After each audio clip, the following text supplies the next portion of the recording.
রহস্য ও থ্রিলার দিয়ে নির্মিত। আসসালামু আলাইকুম, সবাইকে স্বাগত জানাচ্ছি আরও একটি নতুন এপিসোডে। আজকের এই ঘটনাটি পাঠিয়েছেন গালিব আবরার। তাহলে চলে যাচ্ছি মূল ঘটনাতে। তার আগে সবার কাছে অনুরোধ থাকবে, যারা যারা চ্যানেলটি সাবস্ক্রাইব করেননি অবশ্যই সাবস্ক্রাইব করে নেবেন এবং লেখকের ফেসবুক পেজ ডেসক্রিপশন বক্সে দেওয়া আছে, অবশ্যই লাইক দিয়ে ফলো করে দিবেন। আমজাদ মুন্সি আজ 6 মাস পরে বাড়িতে ফিরেছে একটা বাচ্চা মেয়েকে নিয়ে। মেয়েটার পোশাক জীর্ণশীর্ণ, শরীরে কাদা মাটি আর চুলগুলো উস্কো খুস্কো, চোখে কোনো এক অজানা ভয়। ফর্সা চেহারায় কয়েকটি আঘাতের চিহ্ন, লাল দাগ ফুটে আছে। বাড়ির দরজার সামনে এসে দাঁড়িয়ে আমজাদ মুন্সি মেয়েটাকে উদ্দেশ্য করে বলল, ভয় পেও না, এখন থেকে তুমি আমার পরিবারের একজন সদস্য। তবে তোমার গোপনীয়তা যেন গোপন থাকে, আমি ছাড়া আর কেউ জানতে পারবে না তুমি কে, বুঝেছ? মেয়েটা মুখে কিছু না বলে আমজাদ মুন্সির দিকে তাকিয়ে দুইবার চোখের পাতা বাড়ি দিল। আমজাদ মুন্সি এবার দরজায় কড়া নাড়ল। কিছুক্ষণ বাদেই ভেতর থেকে একটা বাচ্চা ছেলের আওয়াজ এলো। দরজা পিটাইকে এত রাতে? আমজাদ মুন্সি মেয়েটার দিকে তাকিয়ে মুচকে এসে বলল, এটা আমার ছেলে ইফাদ। দেখেছ তো কত মিষ্টি ওর কণ্ঠ, তবে ওর মায়ের মতো আঞ্চলিক ভাষায় কথা বলে সবসময়। আমজাদ মুন্সি এবার সারা দিয়ে বলল, ইফাদ, দরজা খুলে দেখো কে এসেছে। সাথে সাথে দরজা খুলে একটা 7 থেকে 8 বছরের বাচ্চা ছেলে ভুবন ভুলানো হাসি দিয়ে এক লাফে আমজাদ মুন্সির কোলে উঠে গেল, বাবা বলে চিৎকার করে। আমজাদ মুন্সি পরম যত্নে ইফাদকে বুকে নিয়ে ঘরে প্রবেশ করল। ভেতরের ঘর থেকে মতিহার বানু তথা ইফাদের মা তাড়াহুড়া করে বের হয়ে এসে নিজের স্বামীকে দেখে কোমরে হাত দিয়ে রাগান্বিত ভঙ্গিতে জিজ্ঞাসা করল, কই হারাই গেছিলা তুমি? এই 6টা মাস কই ছিলা? আমজাদ মুন্সি ইফাদকে কোল থেকে নামিয়ে আস্তে আস্তে মতিহার বানুর সামনে গিয়ে সুন্দর করে হাসিতে বলল, এটা তো প্রথমবার না, এর আগে আমি হারিয়েছিলাম মতি। মতিহার বানু বলল, এর আগে তো বেশি হইলে 1 মাস বাড়ির বাইরে ছিলা, এইবার তো 6 মাস কোনো খোঁজ খবরই নাই তোমার। মইরা গেছো নাকি বাইসে আসো কিছুই তো জানি না। এমনি করলে কেমন হইব কত আমজাদ? আমজাদ মুন্সি বলল, তুমি তো জানোই আমার কাজ এমনই, আর মাঝে মাঝে হারিয়ে যেতে হয় যাতে বুঝতে পারি আমাকে কে খুঁজে আর ভুলে যায়। মতিহার বানু রেগে বলল, তাহলে ফিরে আইসো কেন, আবার হারাইয়া যাও। আমজাদ মুন্সি মতিহার বানুর গালে স্পর্শ করে হাসিতে বলল, তবে চিন্তা করো না, এবার সবকিছুর ছুটি নিয়ে এসেছি, এসব কাজে আমি আর জড়াবো না, অনেক বড় ক্ষতি হয়ে গেছে। এই বলে আমজাদ মুন্সির মুখটা মলিন হয়ে গেল। মতিহার বানু সব রাগ অভিমান ভুলে গিয়ে জিজ্ঞাসা করল, কি হয়েছে আমজাদ, তোমারে কেমন জানি লাগতাছে, আমারে কও কি হইছে? তখনই পেছন থেকে ইফাত বলে উঠল, বাবা বাবা, এই মেয়েটা কে? এতক্ষণে মতিহার বানু খেয়াল করল আমজাদ মুন্সির নিয়ে আসা বাচ্চা মেয়েটার দিকে। অবাক হয়ে জিজ্ঞাসা করল, এই বাচ্চা কি আমজাদ? হাসা কইরা কও, তুমি কোন হানে ছিলে এতদিন? আমজাদ মুন্সি বলল, এই বাচ্চাটা এতিম, ওর বাবা মা একটা দুর্ঘটনায় মারা গিয়েছে, যাওয়ার মতো কোনো জায়গা নেই ওর কাছে, এখন থেকে আমাদের সাথেই থাকবে। আমি চাই তুমি ওকে সেভাবে যত্ন করো যেভাবে ইফাতকে করো। মতিহার বানু এগিয়ে গিয়ে মেয়েটার মাথায় হাত দিয়ে বলল, কি নিষ্পাপ চেহারা, তুমি কোনো চিন্তা করো না, আমি আমার নিজের মাইয়ার মতোই খেয়াল রাখবো ওর। চলো মা, তোমার গোসল করাইয়া দিই, কি ময়লা মাখে রাখছো তুমি গায়ে। এই বলে মতিহার বানু মেয়েটার হাত ধরে নিয়ে গেল গোসলখানায়। মতিহার বানু একজন নরম মনের মানুষ, খুব স্বামীভক্ত মহিলা, তবে বেশ সাহসী। মতিহার বানু যদি কাউকে ভয় পায় এই পৃথিবীতে, তাহলে সেটা তার স্বামী আমজাদ মুন্সি। এই ভয় হারিয়ে ফেলার ভয়। 6 মাস আগের কথা। মতিহার বানুর হঠাৎ করে ঘুম ভেঙে গেল মধ্যরাতে। পাশেই শুয়ে আছে আমজাদ মুন্সি, তার পাশে ইফাত তাকে জড়িয়ে ধরে ঘুমিয়ে আছে। মতিহার বানু এক কাত থেকে আরেক কাত হতেই খেয়াল করল বেলকনিতে জ্বলে থাকা 60 ওয়াটের হলুদ লাইটটা জ্বলছে আর নিভছে। হঠাৎ লাইটটা একদম বন্ধ হয়ে গেল। বেলকনিতে সম্পূর্ণ অন্ধকার ছেয়ে আর খাঁচায় পালিত টিয়া পাখিটার ডানা ঝাপটানোর শব্দ। মতিহার বানু ডাক দিল, হিমু। টিয়া পাখিটার নাম হিমু। হিমু কেমন আতঙ্ক ভরা কণ্ঠে বলল, কেউ এসেছে, কেউ এসেছে। মতিহার বানু এবার উঠে বসল, তারপর বেলকনির দিকে যাওয়ার জন্য খাট থেকে নামলো। তখন একটা ভারী কণ্ঠ ভেসে আসলো বেলকনি থেকে, আমজাদ, এ আমজাদ। সাথে অদ্ভুত মন কাড়া সুরের একটা হুইসেল। মতিহার বানু থমকে দাঁড়িয়ে গেল, কারণ এই কণ্ঠটা সে আগেও অনেকবার শুনেছে, এই হুইসেলটাও খুব পরিচিত তার। এটার কেউ না, বরং আমজাদ মুন্সির ঘনিষ্ঠ বন্ধু জুলফিকার এবং সে একজন জিন। তার সাহায্যে আমজাদ মুন্সি মানুষের চিকিৎসা করে। মতিয়ার বানু এবার ভয় না পেয়ে তাড়াতাড়ি গিয়ে আমজাদ মুন্সিকে ডেকে তুলে বলল, জুলফিকার এসেছে। আমজাদ মুন্সি উঠে হন্তদন্ত হয়ে বেলকনিতে চলে গেল। অদ্ভুত ভাষায় কিছু কথোপকথন ভেসে এলো। প্রায় মিনিট 10 কথোপকথন শেষে আমজাদ মুন্সি চিন্তিত চেহারায় রুমে এসে বলল, মতিহার, আমায় যেতে হবে। মতিহার বানু বলল, ও আর নতুন কি, যতবারই তোমার বন্ধু এসে ততবারই তুমি বাড়ি থেকে বাইর হইছ, তাই এবার কয়দিন লাগে যাইবা, কয় সিল্লা দিবা? আমজাদ মুন্সি একটু হেসে বলল, হতে পারে আর নাও ফিরে আসতে পারি। কথা শেষ না হতেই দৌড়ে এসে আমজাদ মুন্সির মুখ চেপে ধরে মতিহার বানু বলল, অমন কথা মুখে আনবানা কইয়া দিলাম। আমজাদ মুন্সি মুখ থেকে হাত সরিয়ে হাতে চুমু খেয়ে বলল, তো কোথায় আনবো? কথা বলার একমাত্র যন্ত্রতেই মুখই। এই বলে আমজাদ মুন্সি ছেলে ইফাদের কপালে চুমু খেয়ে কিছু প্রয়োজনীয় জিনিসপত্র নিয়ে মতিহার বানুর কাছ থেকে বিদায় নিয়ে বের হয়ে গেল বাড়ি থেকে। আবার ফিরে আসলেই 6 মাস পরে একটা বাচ্চা মেয়েকে নিয়ে। বাচ্চা মেয়েটা রাতের বেলা বেলকনিতে বসে আছে কাঠের টুলের ওপর পা ঝুলিয়ে। গোসল করে ইফাদের গেঞ্জি আর পাজামা পরিয়ে দিয়েছে মতিহার বানু। বেলকনিতে গ্রিলের ফাঁকা দিয়ে রুটির মতো গোল চাঁদটা দেখা যাচ্ছে। মেয়েটা এক দৃষ্টিতে চাঁদের দিকে তাকিয়ে আছে। পেছন থেকে ইফাদের এসে গলা খাকুনিতে বলল, তুমি কি আমার বন্ধু হবা? মেয়েটা চমকে গিয়ে পেছনে ফিরে কিছুক্ষণ অদ্ভুতভাবে ইফাদের দিকে তাকিয়ে থেকে আবার চাঁদের দিকে তাকালো। ইফাত পাশে বসে বলল, তুমি কি বোবা? মেয়েটা এবার মুখ খুলল। শুধু কি বোবা মানুষে কথা বলতে পারে না, মরা মানুষও তো কথা বলতে পারে না। ইফাত মুখে হাত দিয়ে অবাক হওয়ার ভান করে বলল, ও মা, তাহলে কি তুমি মইরা গেছো? মেয়েটা বলল, আমি মারা গেলে কথা বলছি কিভাবে? হাদারামের ঢেকি। ইফাত বলল, তাও তো ঠিক, কিন্তু এই হাদারামের ঢেকিটা আবার কি? মেয়েটা শুকনো মুখে একটা হাসিতে বলল, হাদারামের ঢেকি মানে হচ্ছে অনেক জ্ঞানী। ইফাত একটু খুশি বলল, তার মানে আমি অনেক জ্ঞানী? এটা তো কিছুই না, বুঝছো? আমার বাবা আমার চেয়েও বড় হাদারামের ঢেকি, বাবা অনেক কিছু জানে। মেয়েটা এবার খিলখিল করে হেসে মনে মনে বলল, এই মানুষ জাতি এত বোকা হয় কেন? অবশ্য বোকা হয় ভালো, কারণ ঠকানোর চেয়ে ঠকে যাওয়া উত্তম। ইফাত মেয়েটাকে চুপ থাকতে দেখে বলল, আমার কেন জানি মনে হয় তুমিও অনেক বড় হাদারামের ঢেকি। মেয়েটা থতমত খেয়ে বলল, আরে না, আমি কিছুই জানি না, এমনকি আমার নামও জানি না। ইফাত বলল, কি কও, তুমি তোমার নাম জানো না? আচ্ছা, তাহলে আমি তোমার একটা নাম দেই। মেয়েটা খুব সুন্দর করে হাসি দিয়ে বলল, তুমি আমাকে নাম দিবে? ঠিক আছে দাও, তবে পছন্দ না হলে চিমটি খেতে হবে তোমাকে। ইফাত বলল, চিমটি কেন? আচ্ছা দেখি তোমার হাতের নখ। এই বলে মেয়েটার হাতের দিকে তাকিয়ে ইফাত হাসিতে বলল, ঠিক আছে, আমি রাজি, তোমার নখ ছোট ছোট আছে। মেয়েটা অদ্ভুত একটা হাসি দিয়ে বলল, পরে কথা ঘোরাতে পারবা না কিন্তু। ইফাত বলল, আচ্ছা, তাহলে তোমার নাম আজকে থেকে মাইকেল মধুসূদন দত্ত। কি নামটা কেমন, অনেক সুন্দর তাই না? এই বলে চোখের ভ্রু কয়েকবার উঁচু নিচু করল ইফাত।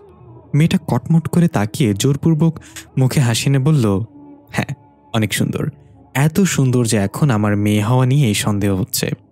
ইফাত ভয় ভয় চোখে হাত এগিয়ে দিয়ে বলল, আসতে দিও চিমটি। মেয়েটা ইফাতকে বলল, চোখ বন্ধ করো। ইফাত চোখ বন্ধ করলে আমরা দেখতে পাই মেয়েটার নখ আপনা আপনি বড় হয়ে গেল ডাইনিদের মতো। চোখ থেকে মনে গায়েব হয়ে সম্পূর্ণ কালো রং ধারণ করল। ইফাতকে সজোরে চিমটি কাটলে ইফাত চিৎকার করে উঠল। মেয়েটা ততক্ষণে স্বাভাবিক হয়ে গিয়েছে। ইফাত হাত দোলতে দোলতে বলল, এই তোমার হাত দেখি। ওই তো, ছোট্ট নখে এমন দামরা চিমটি কেমনে দিলে? মেয়েটা হাসতে হাসতে হাত এগিয়ে দিয়ে বলল, দেখো আমার নখ তো ছোট। ইফাত বলল, তাহলে এত ব্যথা পাইলাম কেন? মা গো, এনো জ্বলতেছে। এই হাত দিয়া সকালে হুসো কেমনে, জ্বললে যায় না? মেয়েটা ধমক দিয়ে বলল, বেশি কথা বললে আবার দিব। আর শোনো, আমার নাম রাখা লাগবে না, আমার নাম তোফা। ইফাত খেয়াল করল তোফার গলায় একটা তাবিজ ঝুলানো। ইফাত সেটা টাচ করতে নিলে তোফা থাপ্পড় মেরে ইফাদের হাত সরিয়ে দিয়ে বলল, এটা ধরবে না কখনো। ইফাত বলল, এটা কি আর তাবিজ? তোফা কিছু বলে বলে ভাবতে লাগলো এই বাড়িতে আসার কিছুক্ষণ আগের কথা। আমজাদ মুন্সি তোফার গলায় তাবিজটা বেঁধে দিয়ে বলেছে, শোনো, জীবন হারিয়ে ফেললেও সমস্যা নেই, কিন্তু এই তাবিজ কখনো যেন না হারায়, তাহলে সে তোমাকে খুঁজে বের করে ফেলবে। এই তাবিজ তোমাকে তার কাছ থেকে লুকিয়ে রাখবে, এটা কখনো হারানো যাবে না। ইফাত তোফাকে চুপচাপ দেখে আবারও জিজ্ঞাসা করল, কাও না, এটা কি এর তাবিজ? তোফা বলল, সব জেনে গেলে বন্ধু শত্রু হয়ে যায়, বুঝেছ হাদারাম? 15 বছর পর একটা মেয়ে স্কুটি চালিয়ে যাচ্ছে। এটাই সেই ছোট্ট তোফা, এখন বেশ পরিপক্ক আর যথেষ্ট সুন্দরী। দূরে দেখা গেল কয়েকজন পুলিশ একটা ছেলেকে কান ধরে উঠবস করাচ্ছে। তোফা স্কুটি থামিয়ে ভালো করে দেখে বলল, আরে এটা তো ইফাদ। পুলিশের ঝামেলায় ফাঁসলো কিভাবে আবার? এই হাদারামকে নিয়ে আর পারা গেল না। ঝামেলা যদি কোনো চেহারা থাকতো তাহলে সেটা হয়তো ইফাদ। সব সময় কোনো না কোনো ঝামেলা ফেসে থাকবেই। এই বয়সে মানুষ প্রেমে পড়ে, আর এই ছেলে শুধু ঝামেলায় পড়ে। তোফা স্কুটি সাইডে করে সেদিকে এগিয়ে যেতে লাগলো। দূর থেকে ইফাদ তোফাকে দেখে শার্টের কলার দিয়ে মুখ ঢেকে বলল, হাই হাই, যেখানে বাঘের ভয় ওইখানেই রায় তয়। ইজ্জত মনে আজকে নিলামে উঠব। পুলিশ ধমক দিয়ে বলল, ওই থামলি কেন? মাত্র 55 বার হয়েছে, আরও 45 বার কান ধরে উঠবস কর। এর মাঝেই তোফা সেখানে এসে বলল, এই তোমাকে সে কখন বাজারে পাঠিয়েছি পাঙ্গাস মাছ কিনতে, আর তুমি কিনা এখানে পুলিশের সাথে আড্ডা দিচ্ছ? আক্কেল জ্ঞান হবে কবে তোমার? পুলিশ জিজ্ঞাসা করল, ইনি আপনার কি হয়? একসাথে ইফাদ আর তোফা বলে উঠল। তোফা বলল জামাই, ইফাদ বলল বন্ধু। পুলিশ মাথা চুলকে বলল, আই, একজন বলে জামাই আরেকজন বলে বন্ধু? ইফাদ বলল, জামাই মানে কিরে বাল, কি কসিগুলো? তোফা বলল, তুমি চুপ করো। সামান্য একটু ঝগড়া হয়েছে তাই বলে আমাকে সোজা অস্বীকার করে নিচ্ছ? আজকে বাসায় নিয়ে নেই, তারপর বোঝাবো আমি। ইফাদ কিছু বুঝতে পারল না। পুলিশ বলল, আচ্ছা ঝগড়া হইয়া বের হইছে, তাই তো বলি ব্যাটার মাথা খারাপ হলো কেমনে? তোফা বলল, কি করেছো? কান ধরে উঠবস করাচ্ছেন কেন? পুলিশ বলল, আমরা প্ল্যান করছিলাম একটা অসাধু চক্রকে ধরার জন্য। আমাদের মাঝে একজন কথায় কথায় বলেছিল, এবার আমরা ইটের জবাব পাথর দিয়ে দিব। আপনার এই গুণধর জামাই পাশ দিয়ে যাওয়ার সময় এটা শুনে বলেছে, বন্দুক বিক্রি করে দিচ্ছেন নাকি? ইট পাথরের সাহায্য নিচ্ছেন? ইফাত তোফার দিকে তাকিয়ে বলদের মতো হেসে বলল, তুই যা, আর মাত্র 45 বার উদ্বস করলেই হইব, আমি করে নিব, সমস্যা নাইকা। তোফা বলল, স্যার আমার জামাইটা একটু বেককল টাইপের, ওই মনে করেন হাদারাম একদম, ছেড়ে দেন আজকের মতো। পুলিশ একজন আরেকজনের দিকে তাকিয়ে বলল, ঠিক আছে ছেড়ে দিলাম, সাবধান করে দিয়েন। এই যা তুই, আজকে বউর জন্য বেঁচে গেলি। ইফাত যেতে বলল, স্যার আপনি কিন্তু আমার সাথে বড় হাদারাম, দেখলেই বোঝা যায়। পুলিশ রেগে মেগে বলল, ওই কি বলি তুই, দাঁড়া আজকে। তোফা নিজের কপাল নিজেই থাপ্পড় মেরে বলল, উফ, এইটারে নিয়ে আর পারি না, সরি স্যার, আমি সামলে নিচ্ছি, আপনি চাইতেন না। এই বলে তোফা ইফাতকে টেনে নিয়ে যেতে বলল, আল্লাহর ওয়াস্তে একটু মুখটা বন্ধ রাখতে পারিস না তুই? সবসময় তোকে আমার বাঁচাতে হয়। ইফাত বলল, কিন্তু আমি বুঝলাম না, হাদারাম বলতে পুলিশ কাকা রেগা গেল কেন? আমি তো তার প্রশংসা করছি। তোফা বলল, কারণ তো একটা হাদারাম। তোরে মা কি জন্য পাঠিয়েছিল মনে আছে? এই রে, মা তো আমারে পর্দা কিনতে পাঠিয়েছিল, ভুলেই গেছি, চল তাড়াতাড়ি বাজারে যেতে হবে। তোফা কপাল চাপড়াতে চাপড়াতে বলল, আরে বয়রা, পর্দা না, তোকে জর্দা কিনতে পাঠাইছে, মায়ের পান খাওয়ার জর্দা শেষ। ইফাত বলল, ও আচ্ছা, এর লাগেই তো ভাবি পর্দা দিয়ে কি করব মায়ে। দৃশ্য পরিবর্তন। একটা ভয়ানক কালো পাহাড়ের গুহা দেখতে পাই, যার চারপাশটা বিভিন্ন প্রাণীর হাড়গোড় দিয়ে সজ্জিত। অদ্ভুত কিছু মূর্তি বানিয়ে রাখা হয়েছে। কবিরাজের মতো সাজগোজ করা এক বৃদ্ধ আসন করে বসে আছে। তার সামনে একটা আগুনের কুণ্ডলী, হাতের নখ বড় হয়ে বেঁকে গিয়েছে। মন্ত্র পড়তে পড়তে আগুনের কুণ্ডলিতে কিছু একটা ছিটিয়ে দিতেই ধাপ করে আগুন জ্বলে উঠল। সাথে সাথেই দুইটা ছায়ামূর্তির আবির্ভাব ঘটল সেখানে। তারা কবিরাজের সামনে কুর্নিশ করে বলল, হুকুম করুন প্রভু। কবিরাজ কাপা কাপা গলায় অদ্ভুতভাবে বলল, তাকে খুঁজে বের করো, তাকে ছাড়া আমরা সামনে আসলে তোমাদের মৃত্যু আমার হাতে হবে। ছায়ামূর্তি দুটো যথাজ্ঞা বলে সেখান থেকে অদৃশ্য হয়ে গেল। কবিরাজ কিছু মন্ত্র পড়ে রাগে গজগজ করতে করতে বলল, কোথায় তুমি? কোথায় লুকিয়ে রেখেছে তোমাকে? কল সেন্টারের নাইট শিফট শেষ করে বাসায় ফিরছে একটা মেয়ে, কাঁধে একটা ব্যাগ আর হাতে মোবাইলের ফ্ল্যাশ লাইটের আলো। এই মেয়েটার নাম সারা। বাবা ছাড়া সংসারে একমাত্র আয়ের উৎস তার। ছোট একটা ভাই আছে যে হাফিজি মাদ্রাসায় পড়ে। রাত তখন আনুমানিক 2টা হবে। সারা গুনগুন করে গান গাইতে গাইতে হাঁটছে। গভীর রাত হওয়ায় রাস্তা সম্পূর্ণ ফাঁকা। মাঝে মাঝে দূর থেকে কিছু কুকুরের ঘেউ ঘেউ শব্দ ভেসে আসছে। শুনেছি পশু পাখি নাকি অতিপ্রাকৃত জিনিসের উপস্থিতি টের পায় এবং তারা দেখতেও পায়। সারা তেমন ভয় পায় না, কারণ প্রায় রাতেই নাইট শিফট করে এই পথ দিয়ে বাড়িতে ফেরে। তবে আজকে একটু অদ্ভুত লাগছে সবকিছু। মাঝে মাঝেই গাছের পাতাগুলো ঝনঝন করে শব্দ করে উঠছে। ল্যাম্পপোস্টগুলোর আলো হঠাৎ করে নিভে যাচ্ছে, আবার আপনা আপনি জ্বলে উঠছে। সারার মনে ভয় উকি মারতে লাগলো একটু একটু করে। বারবার মনে হচ্ছে পেছন থেকে কেউ আসছে, কিন্তু পেছনে তাকিয়ে কাউকেই দেখা যাচ্ছে না। হঠাৎ অদ্ভুত একটা হুইসেল ভেসে আসলো, তবে কোথা থেকে আসছে সেটা বোঝা যাচ্ছে না। একবার মনে হচ্ছে পেছন থেকে, পেছনে তাকালে মনে হচ্ছে সামনে থেকে, আবার মনে হচ্ছে উপর থেকে। সারা ভয় ভয়ে জিজ্ঞাসা করল, হুইসেল কে বাজাচ্ছে? কে এখানে? কে? কিন্তু কোনো উত্তর এলো না। হুইসেলটা আস্তে আস্তে আরো তীব্র হতে লাগলো। সারা নিজের কন্ট্রোল হারিয়ে ফেলেছে ধীরে ধীরে। হুইসেলের শব্দটা কান দিয়ে প্রবেশ করে মনের মাঝে এমনভাবে গেঁথে যাচ্ছে যে মাতাল হয়ে যাওয়ার উপক্রম। সারা নিজের কান চেপে ধরে চিৎকার করে হাঁটু গেড়ে বসে বলল, বন্ধ করো এটা। হঠাৎ হুইসেলটা মিলে গেল বাতাসের সাথে। সারা এখন কান চেপে চোখ বন্ধ করে বসে আছে রাস্তার মাঝখানে।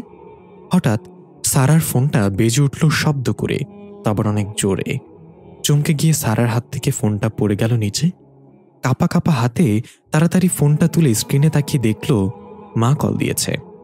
ফোন রিসিভ করতে চেয়ে ও রিসিভ করতে পারছে না। ফোনের টাচ একদমই কাজ করছে না। সারা বারবার বলছে, রিসিভ হয়ে যা প্লিজ প্লিজ।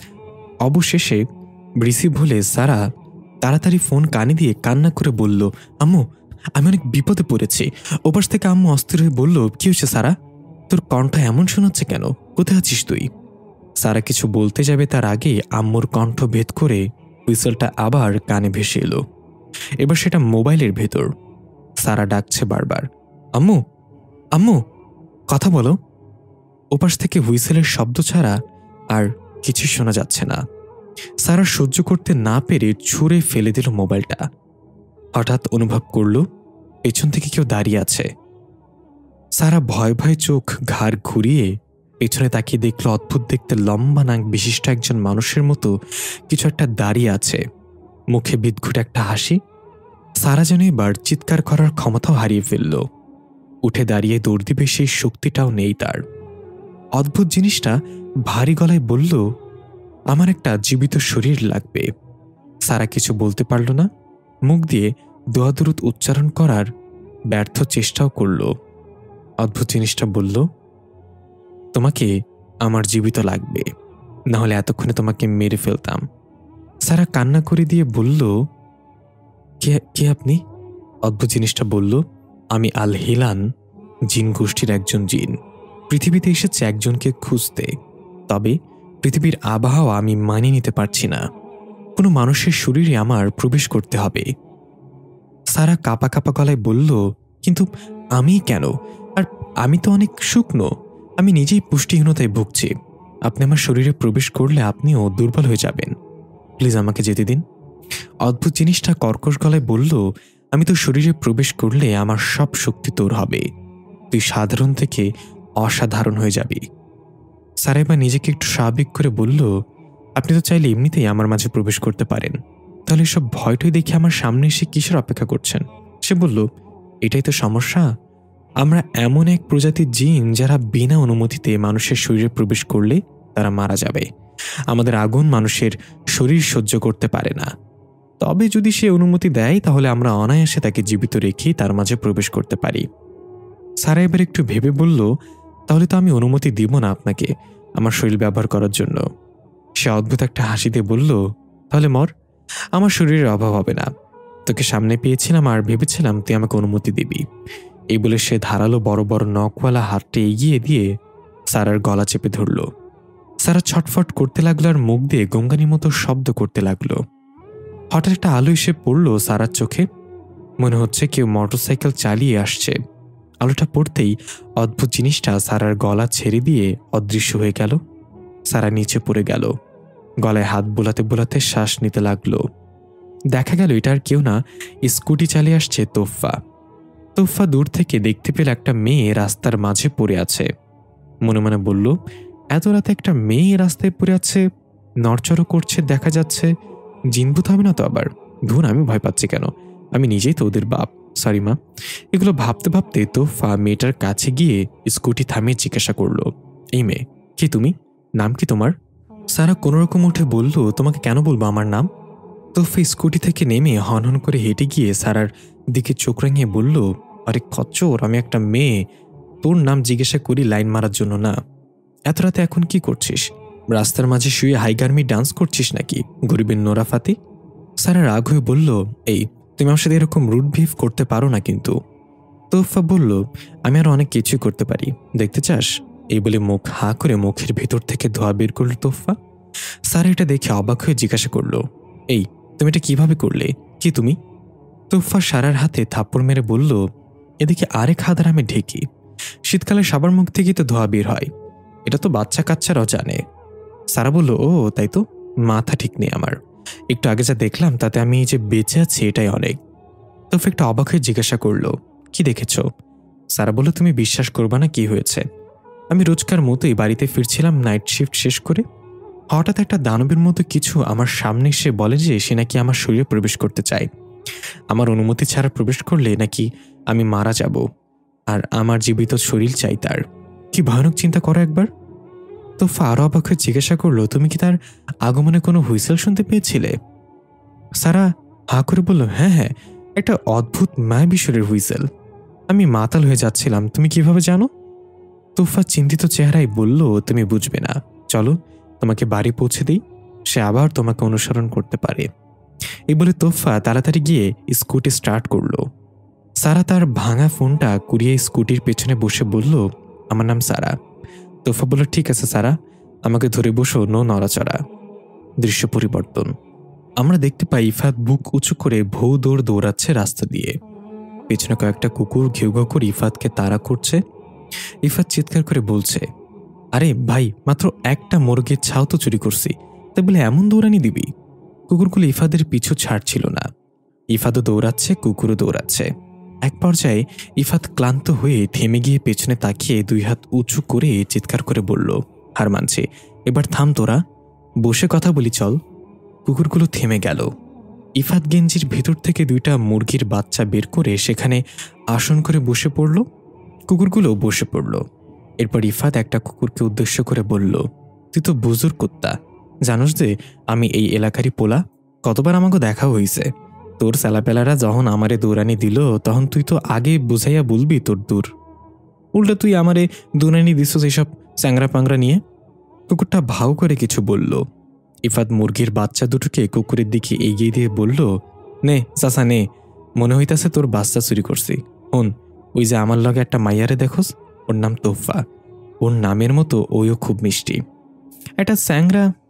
কুকুর ভাও করে দুই হাত উঁচু করে জিব্বা বের করে খুশি হলো। ইফাত বলল, কুত্তার ঘরে লুসা, তোর মনে কেউ লাড্ডু ফুটতাছে মনে হইতেছে, তো আর কথা হইন না, একটা কথা কান খুইলা হইন না রাখ অগলে, তোফা খালি আমার, ওর দিকে কেউ নজর দিলে আমি চক্ষু তুইলা ফেলমু। ওই চাচা তোর চালাপালাদের বুঝাইয়া দিস। বুজুর কুকুর তার চালার মাথায় থাপ্পড় দিয়ে হাত নিচু করতে বলল। ইফাত বলল, এই তো এবার ঠিক আছে, তাহলে হুন, তোফা আমারে বলেছিল যদি আমি শিকদার বাড়ির তনকুত্তার চোখ ফাঁকি দিয়া মুরগির বাচ্চা চুরি করে নিয়ে আইতে পারি, তাহলে ওই আমারে প্রপোজ করব। একটা কুকুর ভাও করে উঠল। ইফাত বিরক্ত চেহারা নিয়ে বলল, কিসব অশিক্ষিত কুত্তা নিয়ে পড়লাম রে ভাই, প্রপোজ মানে হইতাছে প্রেমের প্রস্তাব। এই চাচা তো স্যালাপালাদের কাল থেকে স্কুলে পাঠাইবি। বুজুর কুকুর ভাও বলে সম্মতি জানালো। ইফাত বলল, তাহলে এখন কি হস তোরা, আমার এই মুরগির বাচ্চা দুটা নিয়ে যেতে দে, প্রেমিক পুরুষের সাহায্য করলে তো গোসো আবইব। বুজুর কুকুর মুরগির বাচ্চা দুটা মুখে নিয়ে উল্টো দিকে হাঁটা ধরল। সাথে চালাপেলারাও কোমর দুলিয়ে হেঁটে হেঁটে চলে যেতে লাগলো। ইফাত রাগ করে বলল, আমি তো গভীর সাপ দিলাম, আর জীবন তোরা সিঙ্গেল থাকবি, শীতকালে তো সকালে গোসল করার সৌভাগ্য হইব না। এই বলে ইফাত বাড়ির দিকে হাঁটা দিলে বিড়বিড় করতে করতে বলল, দূর ফেল মারলাম এবারও, তোফার লগে বারবার হাইরা যাই বাজিত লইয়া, হয়তো মজুমদার বাড়ির থেকে জবা ফুল সিরা আনবই, ধুর ভাল লাগে না কিছু। আমরা বুঝতে পারি তোফার ইফাত মাঝে মাঝে এই ধরনের বাজি ধরে নিজেদের সাহসী প্রমাণ করার জন্য। এবারে বাজি ছিল ইফাতকে শিকদার বাড়ি থেকে মুরগির বাচ্চা নিয়ে আসতে হবে, যেখানে পাহারায় কয়েকটা কুকুর থাকে, আর তোফাকে নিয়ে আসতে হবে মজুমদার বাড়ি থেকে জবা ফুল, যেখানে পাহারায় থাকে সাপ। ইফাত মন খারাপ করে হাঁটছে, তখনই একটা অদ্ভুত হুইসেল ভেসে আসলো কোথা থেকে যেন। ইফাত থমকে দাঁড়ালো, আশেপাশে তাকিয়ে হুইসেলের উৎস খুঁজতে লাগলো। মনে হচ্ছে ওই গাছের পেছন থেকে আসছে। ইফাত আস্তে আস্তে এগিয়ে গেল সেদিকে। সেখানে পৌঁছাতেই হুইসেলটা মিলিয়ে গেল বাতাসে। ইফাত ধীরে ধীরে গাছের পেছনে তাকিয়ে দেখল কেউ একজন মুখ থুবড়ে পড়ে আছে। ইফাত তাড়াতাড়ি গিয়ে তাকে সোজা করে বলে উঠল, আরে এটা তো কাইয়ুম। বন্ধু, কি হয়েছে তোর? এভাবে পয়রা রইছিস কেন? উঠ। কাইয়ুম চোখগুলো ঝাপটাতে ঝাপটাতে উঠে দাঁড়িয়ে বলল, কে? ইফাত নাকি? বন্ধু, আমার অনেক ভয় করতেছে, কি যেন ঢুকছে আমার ভেতরে, আমার বাসা বন্ধু। ইফাত বলতে যাবে কি হয়েছে, তখনই কাইয়ুমের রূপ বদলে গেল। চোখগুলো লাল টকটকে হয়ে মুখ দিয়ে লালা ঝরতে লাগলো। হিংস্র জন্তুর মতো গড়গড় করে শব্দ করে এক হাতে ইফাতকে উঁচু করে ধরে বলল, তুই আমাকে কোনো সাহায্য করতে পারবি না, চলে যায় এখান থেকে। এই বলে ইফাতকে ছুঁড়ে ফেলে দিল। ইফাত গিয়ে রাস্তার অন্য পাশে ঝোপঝাড়ের মাঝে আছড়ে পড়ল। কুকরাতে কুকরাতে উঠে তাকিয়ে দেখল সেখানে কেউ নেই। আরে কাইয়ুম তো এখানেই ছিল, গেল কোথায়? ইফাত ভয়ের চেয়ে বেশি অবাক হলো কাইয়ুমের এই রূপ দেখে। কি হয়ে গেল এটা? কাইয়ুম ছিল নাকি কাইয়ুমের রূপ ধরে অন্য কেউ ছিল? ইফাত একাই বলল, কাইয়ুম রে আমি সেই পিসিকাল থেকে চিনি, ওই আমার বন্ধু, কিন্তু আজকে যারে দেখলাম এই তো কাইয়ুম হইতে পারে না। দৃশ্য পরিবর্তন। একটা সাদা ফোরাক পরা পরীর মতো যুবতী মেয়ে, সাথে আমাদের সেই ছোট্ট তোফা। যুবতী মেয়েটাকে তোফা আম্মি বলে সম্বোধন করছে। তোফার গালে চুমু খেয়ে এসে তোফাকে দুই হাতে ধরে উঁচু করে চারিদিক ঘোরাতে লাগলো। দুজনেই বেশ হাসি খুশি। তোফা হাসতে হাসতে বারবার বলছে, আমি পড়ে যাব, আমি নামাও, আমাকে পড়ে যাব, নামাও। তখনই দৃশ্য বর্তমানে ফিরে আসে। আমরা দেখতে পাই স্কুটির পেছনে থেকে সারা বলছে, এই থামাও থামাও। তোফা তার ঘর ভেঙে স্কুটি কষে ব্রেক করে বলল, কি হয়েছে, থামাতে বললে কেন? সারা স্কুটি থেকে নেমে বলল, আমার বাসা এসে গেছে। তোফা বলল, বাসা আসেনি, আমরা বাসার কাছে এসেছি। আচ্ছা, তাহলে এটা তোমার বাসা, চিনে রাখলাম, কখনো দাওয়াত দিও, সময় পেলে অবশ্যই আসবো। স্যার একটু হেসে বলল, এনি টাইম, তোমার জন্য আজকে হয়তো জানে বেঁচে গিয়েছি, ধন্যবাদ তোমাকে। তোফা একটু মুচকে হাসলো। সারা বাই বলে যেতে লাগলো বাসায়। তোফা ডাক দিয়ে বলল, শোনো সারা। সারা ফিরে তাকালে তোফা বলল, সে কি তোমায় আল হিলান গোষ্ঠীর জিন বলে পরিচয় দিয়েছিল? সারা বলল, হ্যাঁ, এমন কিছু বলেছিল। তুমি সব কিভাবে জানলে? হুইসেল সম্পর্কেও জানো? তুমি কি তার সামনাসামনি হয়েছিলে নাকি? তোফা সারার কথা এগিয়ে বলল, নিজের খেয়াল রেখো, আর আজকে যা হয়েছে তা ভুলে যাও, কারোর সাথে শেয়ার করো না। সারা কিছু বলার আগেই তোফা স্কুটি টান দিয়ে চলে গেল। সারা কিছু বুঝতে না পেরে মাথা চুলকে বাসার ভিতর চলে গেল। আমরা দেখতে পাই সারাদের বাসার সামনের ল্যাম্পপোস্টটা নিভু নিভু করতে করতে টাস করে ভেঙে গেল এবং একটা সাদা অবয়ব রাস্তার মাঝখানে এসে দাঁড়িয়ে গড়গড় শব্দ করতে লাগলো। পরক্ষণে অবয়বটা হেলে দুলে সারাদের বাসার দিকে যেতে লাগলো। তোফা স্কুটি থেকে এসে থামলো বাড়ির গেটে। ইফাত মুখ মলিন করে হাঁটতে হাঁটতে আসলো। তোফা ইফাদের মাথায় টোক্কা দিয়ে বলল, কিরে হাদারাম, আজকে হেরে গেলি? ইফাত বলল, তুই আনছো যাওয়া ফুল? তোফা ফুলটা বের করে ইফাদের দিকে এগিয়ে দিয়ে বলল, তুই জানিস না, তোফা যেটা বলে সেটাই করে, তোফার কথায় কখনো নড়চড় হয় না। ইফাত ফুলটা হাতে নিয়ে বলল, তুইগুলো কেমনে করো শাকচুন্নি? আমি কুত্তার হাতে ধরা পইরা মুরগিও আনতে পারলাম না, আর তুই হাপে পেঁচাইয়া থাকা ফুল গাছের তন কেমনে ফুল ছিঁড়ে আনলি? তোফা আস্তে আস্তে বলল, এখন তুই বুঝবি না। কিরে, তোর গালেটা কিসের দাগ? পড়ে গিয়েছিলে নাকি রাস্তায়? ইফাত গালে হাত দিয়ে বুঝতে পারলো চামড়া ছিলে গিয়েছে তখন ঝোপঝাড়ের মাঝে পড়ে গিয়ে। ইফাত বলল, আর কইস না, গ্যাং অফ কুত্তার লাগে বৈঠক শেষ করে যখন ফিরে আইতাছিলাম তখন দেখি আমার বন্ধু কাইয়ুম গাছের সিপাই পইরা আছে। ওর ওইটাইতা জিগাইলাম, কি হইছে? ওই আমার উপর খিপা গেল কেন বুঝলাম না, আমার ধুইরা কাগজের তন বইল্লা ফালাইয়া দিল। কথা শুনে তোফা ইফাদের গালের আঘাতের জায়গাটা একটু হাত বুলে দিয়ে বলল, ও কিছু না, হয়তো নেশা করা অবস্থায় ছিল। ইফাত তোফার কানে ফিসফিস করে বলল, হুন, আমার মনে হয় ওইটা কাইয়ুমের রূপে ভূত আসিল।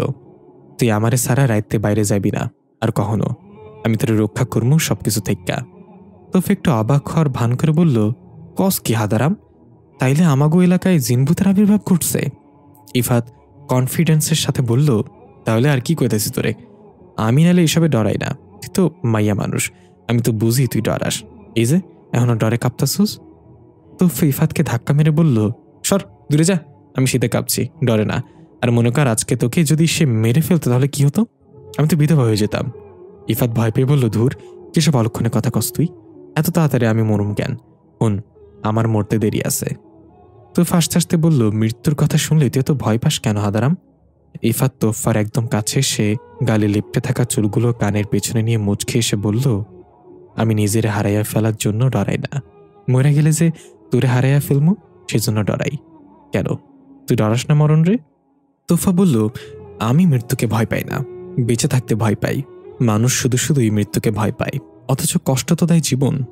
ইফাত বলল, তোর এই রহস্যময় কথা মাঝে মধ্যে আমার মাথায় ঢুয়ে না, তো একটা কথা কই আমি এখনো বুঝতে পারলাম না। কথা শেষ না হতে তোফা বলল, একটা কথা, আমার তো মনে হয় তুই কোনো কথাই বুঝিস না হাদারাম। ইফাত ভ্রুকুচকে বলল, চুপ কর, আমি অনেক কিছু বুঝি। আমার বাপজান কইতো বেশি চালাক হইতে নাই, বাইসা থাকতে হইলে একটু বলদ হওয়া জরুরি, যাতে কইরা বুঝতে পারোস কে তোর ফায়দা নিল আর কে তোর লইগা ইনসাফ করলো। তোফা বলল, তোর বাবা সবসময় অন্যরকম একজন মানুষ ছিল, এখন বল তুই কোন কথাটা বুঝতে পারিস না? ইফাত বলল, তুই সবসময় বাজি জিততা যাস কেমনে কইরা? তোরে যত আনপসিবল কাজ দেই না কেন তুই হেইও কইরা ফেলাস কেমনে? তোফা বলল, এটা তো আমার সিক্রেট হাদারাম, সময় হলেই জানতে পারবি। দৃশ্য পরিবর্তন। আমরা দেখতে পাই সারা বাসায় পৌঁছে তার মাকে সব ঘটনা খুলে বলছে। সবকিছু শুনে সারার মা আয়াতুল কুরসি পড়ে সারার শরীরে ফু দিয়ে দিল আর বলল, এই নাইট শিফটের চাকরিটা ছেড়ে দিতে। সারা বলল, চাকরি ছেড়ে দিলেই কি চাকরি পেয়ে যাব? চাকরি পাওয়া তো সহজ না মা, দেখি কি করতে পারি। মা বলল, চাকরির সুবাদে তোর তো অনেকের সাথেই পরিচিত হয়েছে, তাগো মাধ্যমেই অন্য একটা ভালো চাকরি পেয়ে যাবে দেখিস। সারা মায়ের হাত চেপে ধরে বলল, কাউকে পানি আনতে পাঠালে আগে সে পান করে তারপর তোমার জন্য নিয়ে আসে। এটা দুনিয়া মা, এখানে স্বার্থ ছাড়া কেউ কারোর উপকার করে না। তুমি চিন্তা করো না মা, আমি এখানে বেশ আছি, আর এমন দু একটা অপ্রত্যাশিত ঘটনা ঘটবেই জীবনে, এসব নিয়ে মাথা ঘামিও না। ঠিক তখনই দরজায় ঠক ঠক শব্দ দুইবার। সারা অবাক হয়ে বলল, এত রাতে আবার কি এলো? মা বলল, তুই ফ্রেশ হয়ে আয়, আমি দেখছি কে এলো। এই বলে মা চলে গেল দরজা খুলতে। সারা চলে গেল ওয়াশরুমে ফ্রেশ হওয়ার জন্য। মা গিয়ে দরজা খুলে দেখলো সেখানে কেউ নেই। তাহলে দরজায় কড়া নাড়ল কে? মা ভাবলো হয়তো এলাকার দুষ্টু ছেলেরা এটা করেছে, তাই দরজা বন্ধ করে ফিরে আসতেই যাবে তখনই আবার ঠক ঠক শব্দে আবার দুইবার কড়া নাড়ল কেউ। সারার মা এবার দরজা না খুলেই জিজ্ঞাসা করলো, কেমন করছে বারবার? বাইরে থেকে কোনো শব্দ এলো না। সারা না পেয়ে মা একটু রাগ করে বলল, এত রাতে মানুষকে বিরক্ত করিস তোরা, কালকেই মাতবর সাহেবের কাছে নারী জানাবো দেখিস। এটা বলতে আবার একইভাবে ঠক ঠক করে দুইবার কড়া নাড়ল। সারার মা তেড়ে গিয়ে তাড়াতাড়ি দরজা খুলে বলতে যাবে এসব কি ধরনের ফাজলামো, কিন্তু সেখানে তো কেউ নেই। সারার মা এবার একটু ভয় পেল, কারণ দুষ্টু ছেলেরা যদি এটা করতো তাহলে এইটুকু সময়ের মাঝে কোথাও লুকিয়ে যাওয়া অসম্ভব। সারার মা চোখ ঘুরিয়ে চারপাশে তাকিয়ে কারোর উপস্থিতি লক্ষ্য না পেয়ে আবার এসে দরজা বন্ধ করে দিল। সারা ওয়াশরুম থেকে জিজ্ঞাসা করলো, কে এসেছিল মা? মা বলল, কেউ না, দরজাতেও কেউ ছিলই না। সারা বলল, হবে হয়তো এলাকার দুষ্ট ছেলেগুলো, আর দরজা খুইল না, শিকারী তার শিকার পেয়ে গেছে। শেষের কথাটা শুনে সারার মা অবাক হয়ে জিজ্ঞাসা করতে যাবে এটা কি ধরনের কথা, তখনই কিচেন থেকে সারার কণ্ঠ, মা আজকে এগুলো কি রান্না করছো? তোমাকে না বলেছিলাম ছোট মাছ টমেটো দিয়ে ভুনা করতে, তুমি মুরগির মাংস রান্না করে রেখেছ।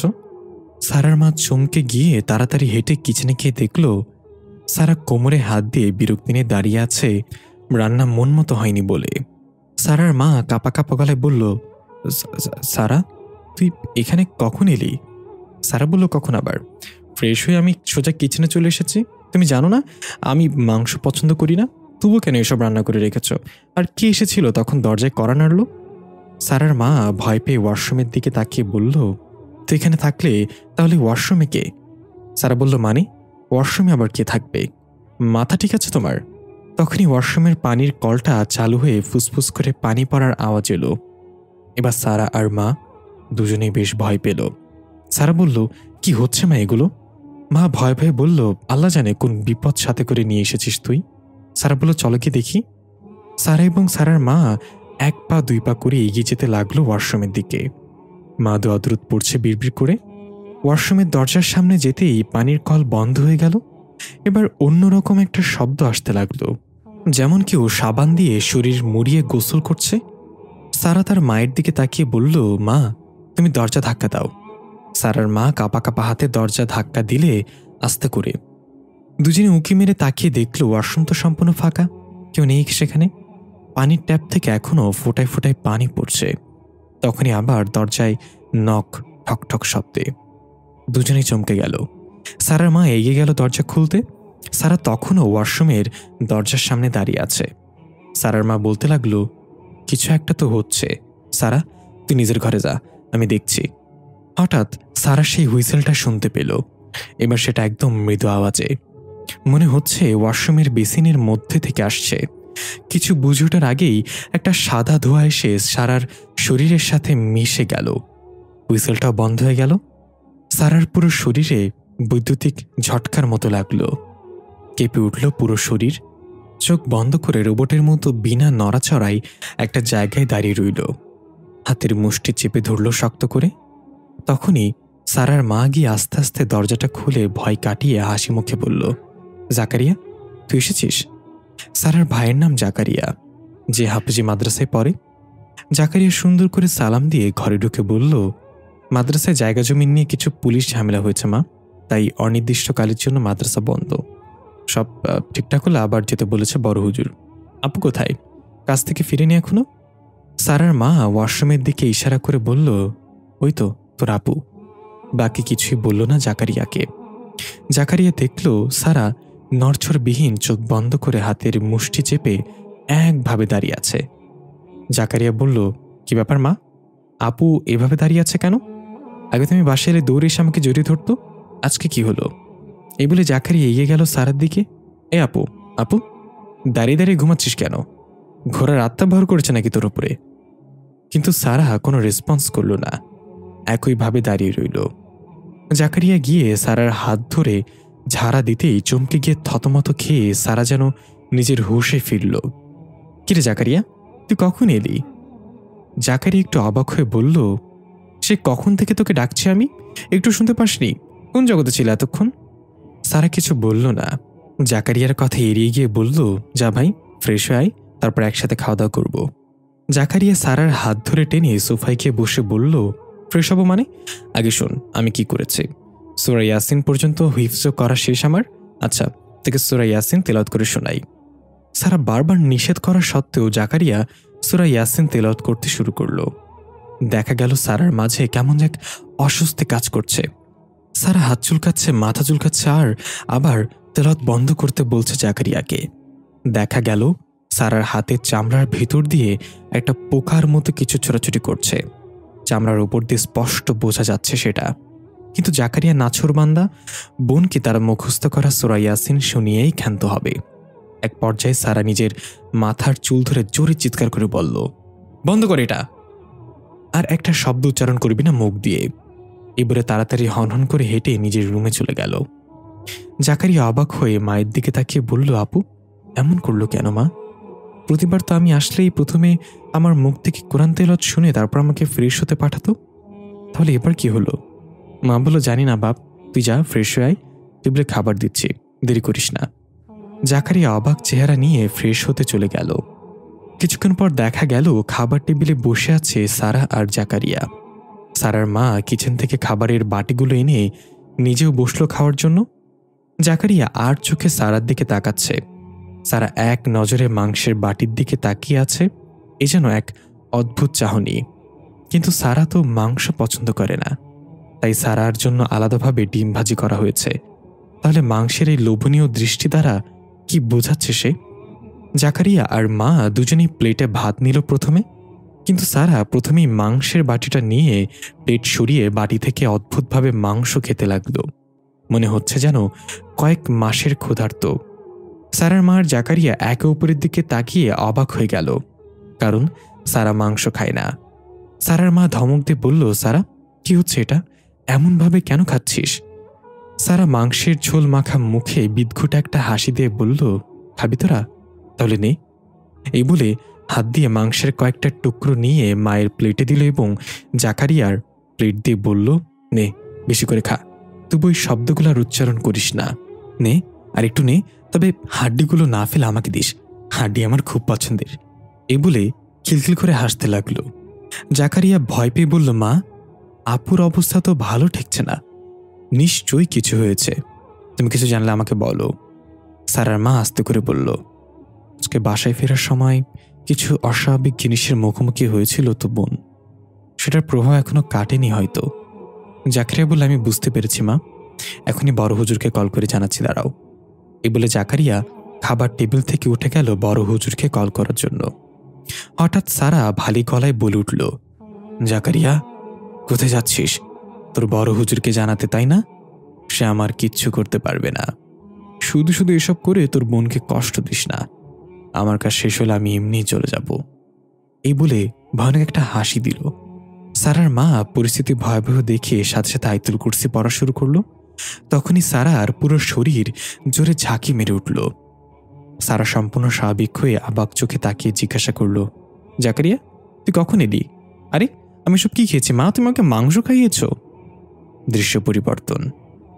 বাচ্চা তোফা তার পরীর মতো মায়ের সাথে বসে আছে সবুজ ঘেরা পাহাড়ের ঝর্ণার কিনারে। দুজনেই পানি ছুঁড়ে ছুঁড়ে দুষ্টুমি করছে আর মিষ্টি করে হাসছে।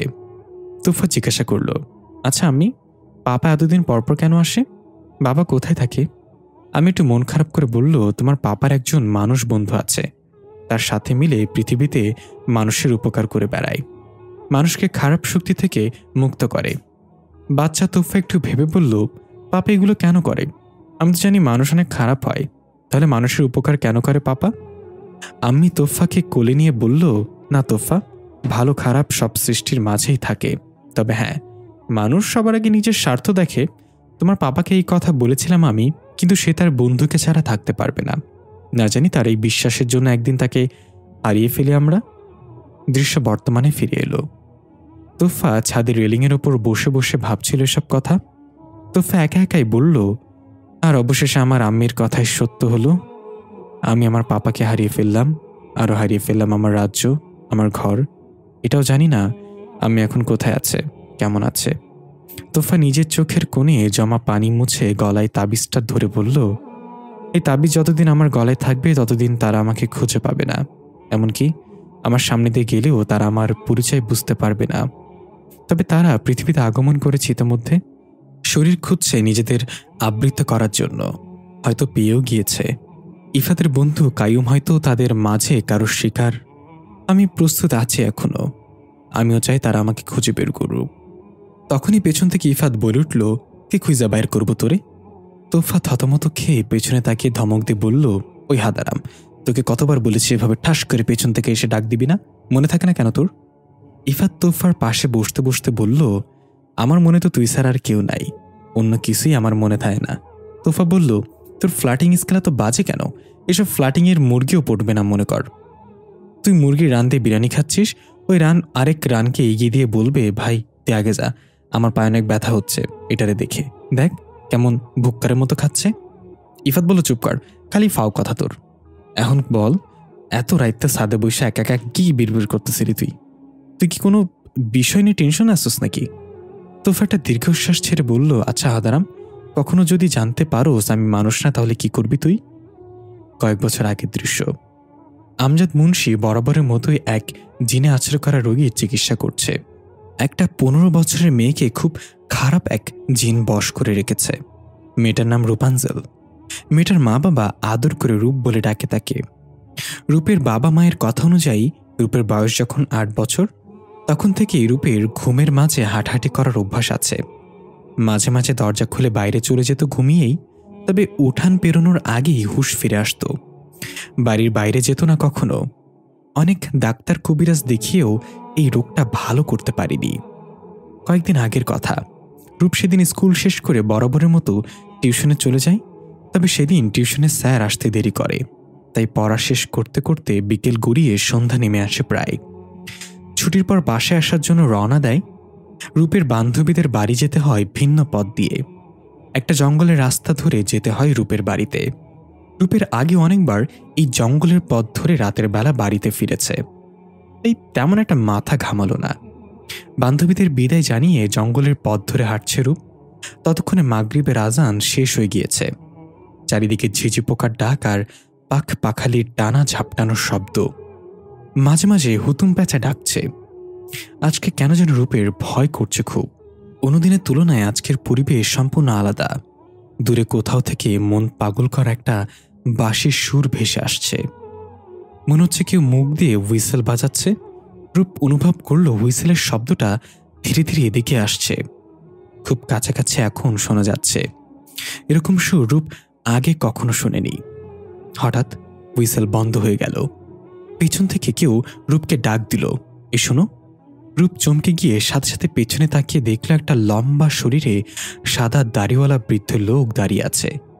তার সামনে একটা কাঠের সাধারণ লাশের খাটিয়া রাখা, খাটিয়ার উপর একটা লাশ কাফনে মোড়ানো। সন্ধ্যা পেরিয়ে রাত তখনই পুরোপুরি নামেনি, তাই সবকিছু স্পষ্ট দেখা যাচ্ছিল। রূপের ভেতরটা ভয় মোচড় দিয়ে উঠল। এই মাত্রই তো এই জায়গাটা ক্রস করে এলাম, তখন তো কিছুই ছিল না ওখানে। তাহলে এখন এই বৃদ্ধ আর লাশ এলো কোথা থেকে? রূপ বুঝতে পারলে এখানে কিছু একটা হচ্ছে। বৃদ্ধ আবার ডাক দিল, তবে এবার একটু ধমকে স্বরে, তোমাকে ডেকেছি, শুনতে পাচ্ছ না? এদিকে এসো। রূপ কি করবে? দৌড়ে পালাবে, কিন্তু তবুও যদি তাদের সামনে পড়ে যায়? চিৎকার করবে, কিন্তু এখান থেকে কেউ রূপের চিৎকার শুনতে পাবে না। অজ্ঞতা রূপ এগিয়ে গেল বৃদ্ধর দিকে ভাঙা ভাঙা পায়ে। পাঠ্যপুস্তকের ব্যাগটা শক্ত করে বুকে চেপে ধরল। কাছে যেতেই বৃদ্ধ বলল, এই সময় এই পথ দিয়ে কোথায় যাচ্ছ? রূপ কাঁপা কাঁপা গলায় বলল, আজকে টিউশনি শেষ হতে দেরি হয়ে গিয়েছিল, তাই বাড়ি ফিরতে হচ্ছে এখন। আমাকে যেতে দিন দয়া করে। বৃদ্ধ ভারী গলায় বলল, যেতে তো দেব, তার আগে বলো আশেপাশে কবরস্থান আছে কোথায়? আমার এক বন্ধু মারা গিয়েছে, কবর দিতে হবে। রূপ হাতের ইশারায় বাম দিকে ইঙ্গিত করে বলল, এদিকে গেলে একটা কবরস্থান পাবেন, 5 মিনিটের পথ। আমি তাহলে যাই এখন? এই বলে রূপ হাঁটা দিতে নিলে খপ করে বৃদ্ধ রূপের হাত ধরে ফেলল আর বলল, তুমি আমার সাথে চলো, কবরস্থান দেখিয়ে দিবে আমাকে। রূপ কান্না করে দিল আর ভয় কাকুতি মিনতি করতে লাগলো আর বলল, আমাকে যেতে দিন, আমি যাব না আপনার সাথে, ছেড়ে দিন আমাকে, হাতে ব্যথা পাচ্ছি। বৃদ্ধ অদ্ভুতভাবে হাসতে লাগলো। রূপ অনুভব করল বৃদ্ধের হাতের চাপ ধীরে ধীরে জোরালো হচ্ছে। ব্যথায় কুকড়ে উঠল রূপ। চিৎকার করার চেষ্টা করেও চেয়েও পারল না। হঠাৎ রূপ দেখতে পেল সামনে থাকা লাশটা কাফনের মাঝেই নড়ে উঠল হালকা। এটা দেখে এবার রূপ ঠান্ডা হয়ে গেল। ধাপ করে লাশটা উঠে বসে পড়ল রূপের চোখের সামনেই। রূপ আর সহ্য করতে পারল না। তারপর কি হয়েছে রূপের মনে নেই। জ্ঞান হারিয়ে সেখানেই পড়ে গেল। যখন জ্ঞান ফিরল তখন রূপ বিছানায় শুয়ে আছে, মা বাবা পাশে বসে আছে। রূপের শরীরে প্রচণ্ড জ্বর। প্রতিবেশী একজন ওই পথ দিয়েই ফেরার সময় রূপকে সেখানে পড়ে থাকতে দেখে আর সে বাসায় নিয়ে আসে। হুঁশ আসার পর রূপ সবকিছু মা বাবাকে খুলে বলল যা যা হয়েছে। রূপের বাবা গিয়ে মসজিদের ইমাম সাহেবকে নিয়ে আসলো। ইমাম সাহেব বলল, সন্ধ্যাবেলায় কিছু বদজিন মানুষের চলাফেরার পথ ব্যবহার করে মানুষকে বিরক্ত করার জন্য। তেমনই কেউ হয়তো রূপকে ভয় দেখিয়েছে। এই বলে ইমাম সাহেব পানি পড়া দিয়ে ঝাড়ফুঁক করে চলে গেল। 2 দিন ভালোই ছিল সবকিছু। তৃতীয় দিন থেকেই শুরু হলো রূপের সাথে অস্বাভাবিক কিছু। যেমন রাতে ঘুমের মাঝে হেঁটে বাড়ি থেকে অনেক দূরে চলে যায়, অথচ ঘরের দরজার ভেতর থেকে বন্ধ থাকতো। তাহলে রূপ ঘর থেকে বের হতো কিভাবে? সেটা ছিল অজানা। একজন সাধারণ মানুষ যতটা খায় তার 3 গুণ বেশি পরিমাণ খাওয়া শুরু করে রূপ। মোটা মোটা বড় গাছের ডগায় উঠে যায় বানরের মতো লাফিয়ে লাফিয়ে। কিন্তু সজ্ঞানে ফিরে আসলে রূপের সবকিছুই মনে থাকতো না। আমজাদ মুন্সি রূপের বাবা মায়ের কাছে সবকিছু শুনে একটু ভেবে বলল, আমাকে আসন করার জন্য একটা ঘর দেখিয়ে দিন, যেই ঘরে কোনো প্রাণীর ছবি নেই। রূপের বাবা আমজাদ মুন্সিকে নিয়ে একটা টিনের ঘরে গেল। সেখানে আমজাদ মুন্সি তার প্রয়োজনীয় সরঞ্জাম বিছিয়ে আসনে বসে গেল। ডেকে পাঠালো তার জিন বন্ধু জুলফিকারকে। কিছুক্ষণ বাদে জুলফিকারের আগমন ঘটলে আমজাদ মুন্সি তাকে সব ঘটনা খুলে বলল। সব শুনে জুলফিকারের এক বাক্যে বলল, আমজাদ, এটা ছেড়ে দে, এই জিনকে হারানো যাবে না। আমজাদ মুন্সি জুলফিকারের কণ্ঠে ভয় লক্ষ্য করলেই প্রথম। জুলফিকার এর আগে কখনো এমন করে মানা করেনি কিছু। আমজাদ মুন্সি বলল, কে এই জিন? এভাবে কিভাবে ছেড়ে দিতে পারি আমরা? মেয়েটাকে খুব কষ্ট দিচ্ছে সে। যেভাবেই হোক মেয়েটাকে তার কবল থেকে বাঁচাতে হবে জুলফিকার। জুলফিকার কর্কশ গলায় বলল, বলেছি না হবে না এটা, কারণ ওই জিন আর কেউ না, বরং আল হিলান গোষ্ঠীর রাজকুমার হানজালা। আমজাদ মুন্সি অবাক হয়ে বলল, তুইও তো আল হিলান গোষ্ঠীর জিন, তাই না? জুলফিকার বলল, হ্যাঁ, আর এই জন্যই এই মামলায় আমি তোকে কোনো সাহায্য করতে পারবো না। আমি রাজকুমার হানজালার সাথে বিতর্কে জড়াতে পারবো না, তাহলে রাজা আমাকে ছাড়বে না। আমজাদ মুন্সি কিছুক্ষণ চিন্তা করার পর বলল, ঠিক আছে, তাহলে এটা আমি একাই করব। এই মামলায় তোর কোনো সাহায্য লাগবে না আমার, তুই নিজেকে নিরাপদে রাখ। জুলফিকার বলল, পাগল হইস না আমজাদ, রাজকুমার মানে বুঝোস তো, সাধারণ জিন থেকেও কয়েক গুণ বেশি শক্তিশালী, তুই মারা পড়বি। আমজাদ মুন্সি বলল, এই পথে আসার আগে শপথ করে এসেছি মানুষের উপকারে নিজের জীবন চলে গেলেও পিছপা হব না। এই মেয়েটার জায়গায় যদি তোর মেয়ে থাকতো তাহলে কি এটাই বলতি? আমি যাচ্ছি তোর রাজকুমার হানজালার সাথে কথা বলতে, যদি স্বেচ্ছায় সেরে না যায় তাহলে অন্য ব্যবস্থা করব। দৃশ্য ফিরে এলো বর্তমানে। পরদিন সকালে তোফা উঠে বাড়ির সামনের ফুলবাগানে পানি দিচ্ছে, মুখে টুথব্রাশ আর চুলগুলো এলোমেলো। হঠাৎ দেখতে পেল ইফাত পুকুর পাড়ে বসে কি যেন করছে। পানির পাইপটা রেখে তোফা এগিয়ে গেল সেদিকে। পেছন থেকে গিয়ে দেখল ইফাত বসে আছে, সামনে একটা ছোট মাছ লাফাচ্ছে। এটা দেখে ইফাত হাসছে। তোফা বলে উঠল, কিরে, সকাল সকাল এখানে বসে কি করছিস? টয়লেটে জায়গা নেই নাকি? ইফাত তোফার দিকে তাকিয়ে হাসতে হাসতে বলল, নিজের মানবতার ফেরিওয়ালা মনে হইতেছে জানোস। তোফা বলল, ও মা, তাই নাকি? তা কি এমন মহৎ কাজ সম্পন্ন করেছিস তুই? ইফাত বলল, দেখ না, আমি পুকুর পাড়ে আইসি দেখা এই মাছটা পানিতে ডুইবা মইরা যাইতেছিল, আমি তাড়াতাড়ি ধরে উপরে উঠাই দিলাম, এখন দেখ কেমনে খুশিতে লাফাইতেছে। তোফা নিজের কপালে নিজে থাপ্পড় মেরে বলল, আই রে হাদারাম, আল্লাহ যখন সবার মাথায় ব্রেন ইনস্টল করতেছিল তখন তুই কি বাথরুমে গিয়েছিলি? এই বলে তোফা মাছটাকে ধরে পুকুরে ছুঁড়ে মারল। মাছটা সাঁতার কেটে চলে গেল। তোফা বলল, মাছ পানিতে ডুবে না হাদারাম, মাছ পানিতেই শ্বাস নাই। ইফাত মাথা চুলকে বলল, তাহলে আমরা কেন পানিতে ডুব দিয়ে আর শ্বাস নিতে পারি না? তোফা বলল, কারণ তুই মাছ না, তুই গরু। ইফাত বলল, যা কুত্তি গার্ল, আমি গরু হব কেন?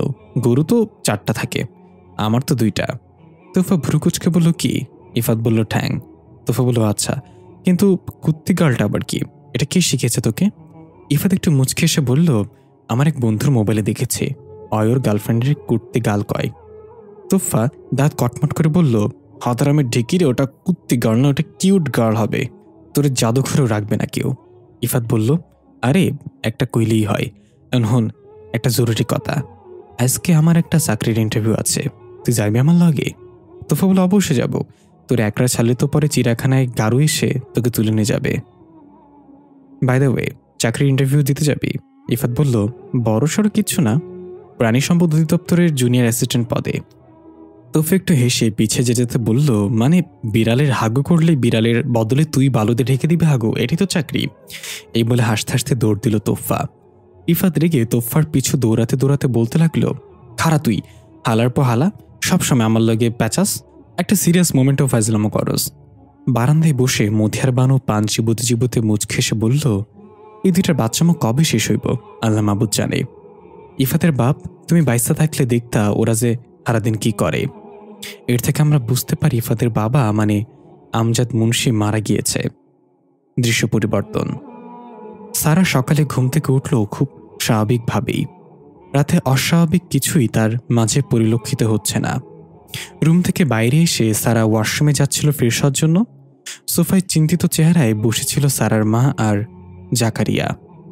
সারাকে তার রুমের থেকে বের হতে দেখে অবাক এবং ভয় চোখে তাকালো দুজন। সারা বিষয়টা লক্ষ্য করে বলল, এভাবে তাকিয়ে আছো কেন তোমরা? মনে হচ্ছে কয়েক বছর পর দেখছো আমাকে। সারার মা বলল, তুই ঠিক আছিস? সারা নিজের শরীরের দিকে একবার তাকিয়ে বলল, ঠিক থাকবো না কেন? এমন অদ্ভুত প্রশ্ন কেন করছো? কি হয়েছে? জাকারিয়া বিড়বিড় করে বলল, মা আর কিছু জিজ্ঞাসা করো না, আপুর রাতের কথা কিছুই মনে নেই। সারা জাকারিয়াকে উদ্দেশ্য করে বলল, কিরে পুটকা হুজুর, রাতে এলি, আমার সাথে কথা বললি না? অন্য সময়তে এসে আমাকে সোরা শোনাস যা মুখস্থ করেছিস। জাকারিয়া বিড়বিড় করে বলল, সবই দিছি আমি, তুই ভুলে গেছিস, রাতে তো রাক্ষসী হয়ে গেছিলি, মনে থাকবে কেমনে? সারা বলল, কি বিড়বিড় করছিস, যা বলো জোরে বল। জাকারিয়া বলল, আপু আমাদের বড় হুজুরের বাসায় যাব, তোকেও সাথে নিয়ে যেতে বলেছে, হুজুর নাকি তোকে দেখতে চায়।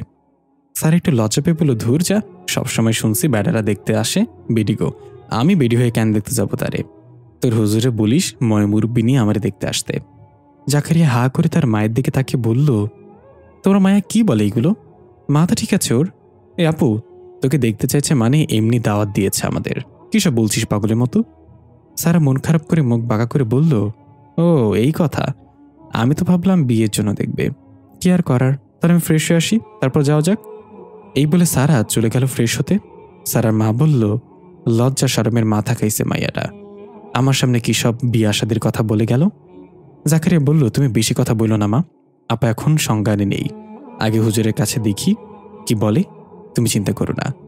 হঠাৎ ওয়াশরুম থেকে একটা অদ্ভুত হুইসেলের শব্দ ভেসে আসলো। জাকারিয়া বলল, মা এটা কি আপু বাজাচ্ছে? সারার মা বলল, ওয়াশরুমে তো তোর আপুই গেল, ও ছাড়া আর কি বাজাবে এটা? জাকারিয়া অবাক হয়ে বলল, কিন্তু আপু তো শীষ বাজাতে পারে না। দৃশ্য পরিবর্তন।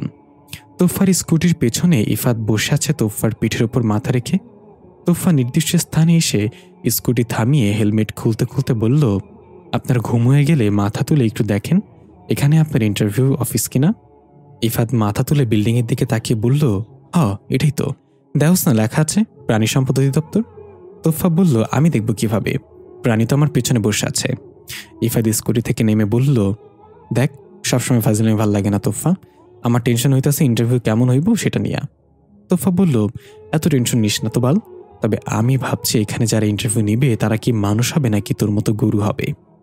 ইফাত এবার রেগে গিয়ে পা ঝাড়া মেরে বলল, তোফা তোরে কইলাম যে ফাজলামি করিস না, তুই আরো বেশি করে কইতাছস।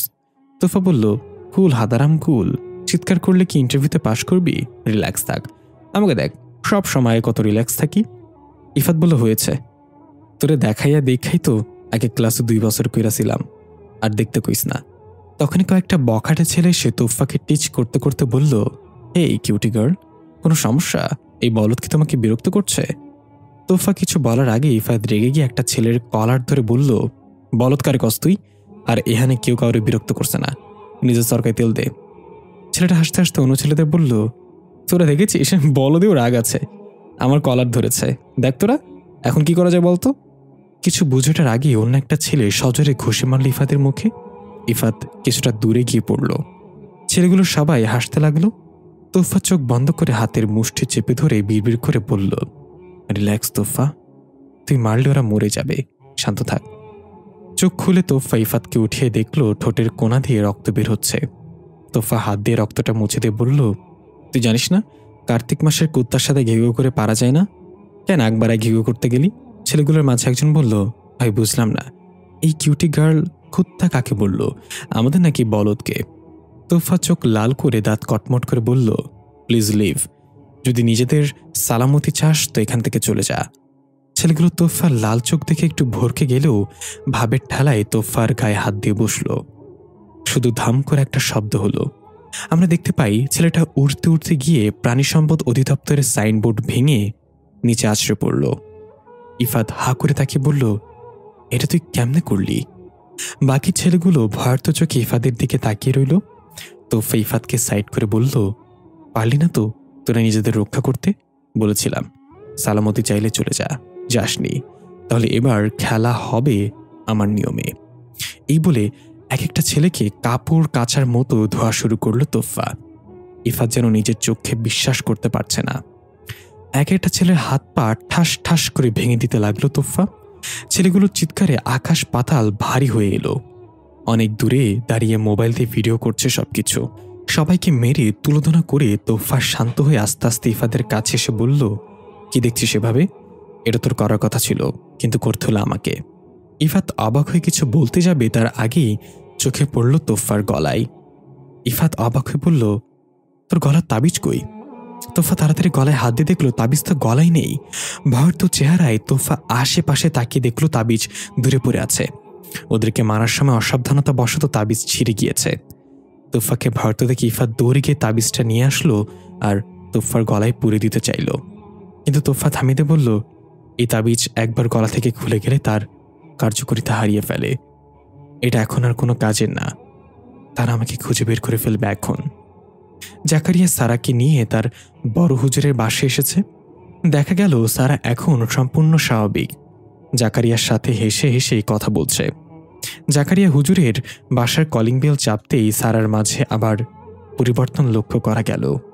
সারার চোখের মনি ছোট হয়ে গেল, হাতটা বারবার নিজের রানে বাড়ি দিচ্ছে আর জিব্বাটা সাপের মতো বারবার বের করছে।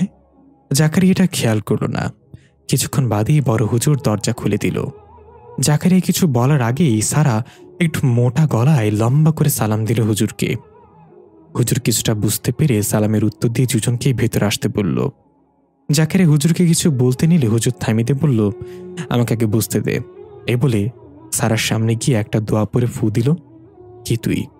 সারা জাকারিয়ার দিকে তাকিয়ে মুচকি এসে বলল, কিরে, তোর হুজুর তো আমাকে চিনতে পারছে না। হুজুর, আমি সারা, জাকারিয়ার বড় বোন। হুজুর কিছুটা অপ্রস্তুত হয়ে বলল, সারার ভেতরে কে সেটা জিজ্ঞাসা করেছি। এবার সারা গম্ভীর গলায় বলল, হুজুর, কারোর ভেতরের খবর প্রকাশ করতে নেই, জানেন না? মনে করেন এখন আমি আপনার ভেতরের খবর বলে দিলাম আপনি পাজামার নিচে লাল জাঙ্গিয়া পরে আছেন, যার উপর চিতাবাঘের ছবি আঁকা। তখন কেমন লাগবে আপনার? হুজুর থতমত খেয়ে একবার জাকের দিকে তাকালো লজ্জায়, তারপর তোতলাতে তোতলাতে বলল, মানে কি বলছিস এসব? এগুলো মিথ্যা কথা। সারা খপ করে হুজুরের পাজামার ফিতা ধরে বলল, তাহলে প্রমাণ হয়ে যাক। আর এই জাঙ্গিয়া তো আপনি আতরের বোতলের সাথে ফ্রি পাইছেন। বলেন, আর ভেতরের কথা প্রকাশ করবো আপনার? হুজুর অবাক আর লজ্জায় মাথা নিচু করে বলল, না, আর কিছু বলতে হবে না, আমার পায়জামার ফিতা ছেড়ে দাও। জাকারিয়া রাগ করে বলল, আপু কি হচ্ছে এসব? বন্ধ করতো ছ্যাঁচড়ামি। হুজুরের পায়জামার ফিতা ছেড়ে দে। সারা ঘাড় কাত করে জাকারিয়াকে উদ্দেশ্য করে বলল, তুই তোর পায়জামার দিকে খেয়াল রাখ। আমাকে এখানে কেন নিয়ে এসেছিস? ভেবেছিস এই হুজুর আমাকে ছাড়িয়ে দিবে? এই হুজুরের মতো 10টা হুজুর আমার পায়জামার পকেটে রাখি আমি। হুজুর মাথা উঁচু করে বলল, তুই আসলে কে? কেন এই মেয়েটাকে ধরেছিস? তবে তার আগে পায়জামার ফিতা ছাড়, খুলে যাবে তো। স্যার অদ্ভুতভাবে হাসতে হাসতে বলল, ছাড়তে পারি, তবে একটা শর্ত আছে। হুজুর এবং জাকারিয়া একে অপরের দিকে তাকিয়ে বলল, কি শর্ত? সারা বলল, বলতে হবে পায়জামার ফিতাকে ইংরেজিতে কি বলে। প্রশ্ন শুনে দুজনেই ভরকে গেল। জাকারিয়া বলল, অনেক হয়েছে, এসব বন্ধ কর আপু, চল বাড়িতে যাব। সারা বলল, না না ছোট ভাই, এই প্রশ্নের উত্তর না দেওয়া পর্যন্ত আমি হুজুরের পায়জামার ফিতা ছাড়ব না। দরকার হলে পায়জামা খুলে নিয়ে যাব সাথে করে, তবু ফিতা আমি ছাড়ছি না। হুজুর বলল, আমরা পারি না, তুই বল। সারা বলল, তাহলে হার মানছিস তোরা? জাকারিয়া বলল, হ্যাঁ, হার মানলাম। সারা মুখ বাঁকা করে বলল, অমূর্খ জাতি, শোন, ফিতার ইংরাজি হচ্ছে পিএইচডি। হুজুর আমাকে বলল, পিএইচডি মানে? সারা এবার ফিতা ছেড়ে দিয়ে বলল, পায়জামা হোল্ডিং ডিভাইস, পিএইচডি। জাকারিয়া রাগ করে বলল, এমন আজগুবি কথা শুধু আমার আপুর মুখ থেকে বেরোতে পারে, তার মানে তোকে কোনো জিন ভূতে আছর করেনি, ইচ্ছে করেই এমন করছিস। সারা সে অদ্ভুত হুইসেলটা বাজাতে লাগলো। জাকারিয়া বলল, এটা অসম্ভব, আপু তো শীষ বাজাতেই পারে না। তাহলে? সারা হুইসেল থামিয়ে জাকারিয়ার কাঁধে হাত রেখে বলল, শোন ছোট, আমি যাকে আমার আয়ত্তে নেই, তার শরীরের সাথে তার অভ্যাস এবং চালচলন সবকিছুই আয়ত্ত নিয়ে নেই। তুই বুঝতে পারবি না কোন কথাটা তোর আপু বলছে আর কোন কথাটা আমি বলছি। হুজুর ভরকে গিয়ে বলল, তুই আসলে কোন জাতের জিন? সারা বলল, আমি আল হিলান গোষ্ঠীর জিন, রাজকুমার হানজালার একনিষ্ঠ ভক্ত। একটা কাজে আমাকে পৃথিবীতে পাঠানো হয়েছে, কাজ শেষ হলে আমি নিজেই এই মেয়েকে ছেড়ে চলে যাব। তাই দয়া করে আমাকে অযথা তার থেকে আলাদা করার চেষ্টা করো না কেউ। এতে করে মেয়েটার জীবন বিপদে পড়বে, কারণ আমি কারোর শরীরে প্রবেশ করি তার অনুমতি নিয়ে, আবার ছেড়েও যাই তার অনুমতি নিয়ে। জাকারিয়া বলল, আপু তোমাকে কবে এবং কিভাবে অনুমতি দিয়েছে তার শরীরে প্রবেশ করার জন্য? সারা বলল, প্রথমে তো দেয়নি, তারপর যখন বাসায় গিয়ে দরজায় নক করলাম তখন দরজা খুলে দিয়েছে আমার জন্য, আর সেটাই ছিল আমার জন্য অনুমতি। আমিও শরীর নিজের আয়ত্তে নিয়ে নিয়েছি, কাজ শেষ না হওয়া পর্যন্ত আমি থাকব। তখনই হঠাৎ সারার পুরো শরীরে একটা ঝটকা লাগলো, বিদ্যুতের শক খেলো, মানুষের মতো কেঁপে উঠল পুরো শরীর। সারা চোখ বন্ধ করলো, অস্পষ্টভাবে চোখ ভেসে উঠল চোখের সামনে একটি স্কুটি, একটা মেয়ে আর একটা ছেলে। চোখ আটকে গেল মেয়েটার কপালে, একটা লাল রঙের টিকা দেখা যাচ্ছে। সারার মুখে পৈশাচিক এক হাসি ফুটে উঠল। অদ্ভুতভাবে হুইসেল বাজিয়ে বলল, অবশেষে সাপ্তার গর্ত থেকে বের হয়েছে। দৃশ্য পরিবর্তন। তোফা আর ইফাত বাড়ি ফিরছে স্কুটি করে। ইফাদের ঠোঁটের কোণে রক্ত শুকিয়ে গিয়েছে। তোফা ভয় এবং চিন্তিত চেহারায় এক মনে স্কুটি চালাচ্ছে। ইফাতে কিছু বলছে না।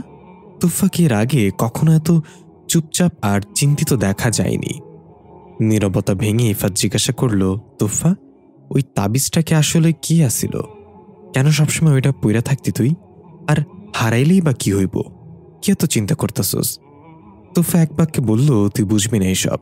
ইফাত বলল, তাহলে বুঝাই বল। তখনই আচমকা করে কেউ একজন স্কুটির সামনে চলে আসলো দৌড়ে। তোফা কোনো রকম স্কুটি ব্রেক করে তেড়িয়ে বেরিয়ে রাস্তার একপাশে গিয়ে থামল। ইফাত জোরে ধাক্কা খেল তোফার পিঠের সাথে। ইফাদের ভেতর থেকে একটা ভয়ানক হুঙ্কার বের হলো, মনে হচ্ছে ঘুমন্ত সিংহকে কেউ জাগিয়ে তুলেছে। হঠাৎ করে আবার ইফাত স্বাভাবিক হয়ে বলল, এটা কি হইল? কি আসলো এটা? এমনি হুন্ডার সামনে চলে আইলো। তোফা বলল, আমাকে কেন জিজ্ঞাসা করছিস? পেছনে তাকে দেখলেই তো হয়। ইফাত বলল, ও তাই তো। এই বলে ইফাত স্কুটি থেকে নেমে পেছনে তাকিয়ে দেখল রাস্তার মাঝ বরাবর কেউ দাঁড়িয়ে আছে।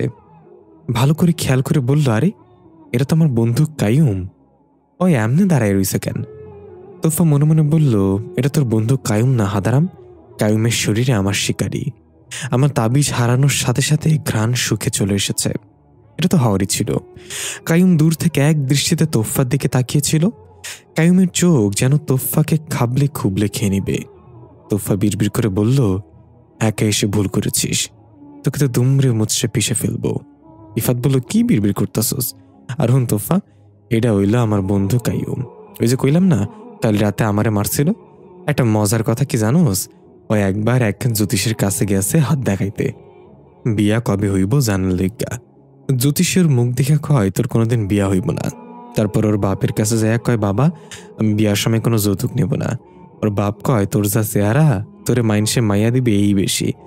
এখন দাও এই চেহারার লোক কেমনে পাট লইয়া দাঁড়ায় রইছে রাস্তার মধ্যে, মনে হইতাছে রাস্তাটা ওর। এই বলে ইফাত এগিয়ে গেল কাইয়ুমের দিকে আর বলতে লাগলো, কালকে রাইতে আমারে মারলি কেন? হ্যাঁ কথা কও আগে। তোফা যেতে নিষেধ করলে ইফাত সেটাতে কান দিল না। তোফা বলল, বেচারা যাচ্ছে ঠোঁটের আরেক কোনা ফাটাতে। ইফাত গিয়ে কাইয়ুমের সামনে দাঁড়িয়ে বলল, কি রে হালারপো, এমনি করে হুন্ডার হামনে এলি কে? এমন আবার পাট লইয়া দাঁড়ায় আইসোস? তোর কি শয়তানের লারে? কাইয়ুম ইফাদের কথায় কোনো ভ্রুক্ষেপ না করে এখনো এক দৃষ্টিতে তোফার দিকে তাকিয়ে আছে। ইফাত একবার পেছনে তোফার দিকে তাকিয়ে আবার কাইয়ুমের দিকে তাকালো। তারপর কাইয়ুমের কাঁধে হাত দিয়ে বলল, ওইদিকে দেখিস না, আমার লগে কথা ক। কাইয়ুম এবার চোখ লাল করে রাগে ফুসফুস করতে করতে ইফাতের দিকে তাকালো। আমরা দেখতে পাই ইফাত উড়ে গিয়ে তোফার পায়ের সামনে গিয়ে পড়ল। দেখা গেল ইফাদের ঠোঁটের অন্য কোনাও ফেটে রক্ত বের হচ্ছে। তোফা মাথা নিচু করে ইফাদের দিকে তাকিয়ে বলল, বলেছিলাম যাস না, এবার হলো তো? ইফাত বলল, আজকের দিনটাই খারাপ, যেই না সেই ডলা দিতেছে আমারে। আগে জানলে আল্লাহর কাছে রিকোয়েস্ট করে আজকের দিনটা ডিলিট করে দিতাম। এবার তোফা ধীরে ধীরে এগিয়ে গেল কাইয়ুমের দিকে। তোফার এগিয়ে আসতে দেখে কাইয়ুম মুচকে হাসলো। কাছে গিয়ে তোফা বলল, পায়ে কি জং ধরে গেছে? এভাবে দাঁড়িয়ে আছিস কেন? যা করতে এসেছিস সেটা কর, নিয়ে যা আমাকে যদি পারিস। কাইয়ুম ভারী গলায় বলল, বহুদিন আমাদের চোখের আড়ালে ছিলি, কোথায় কোথায় না খুঁজেছি তোকে আমি।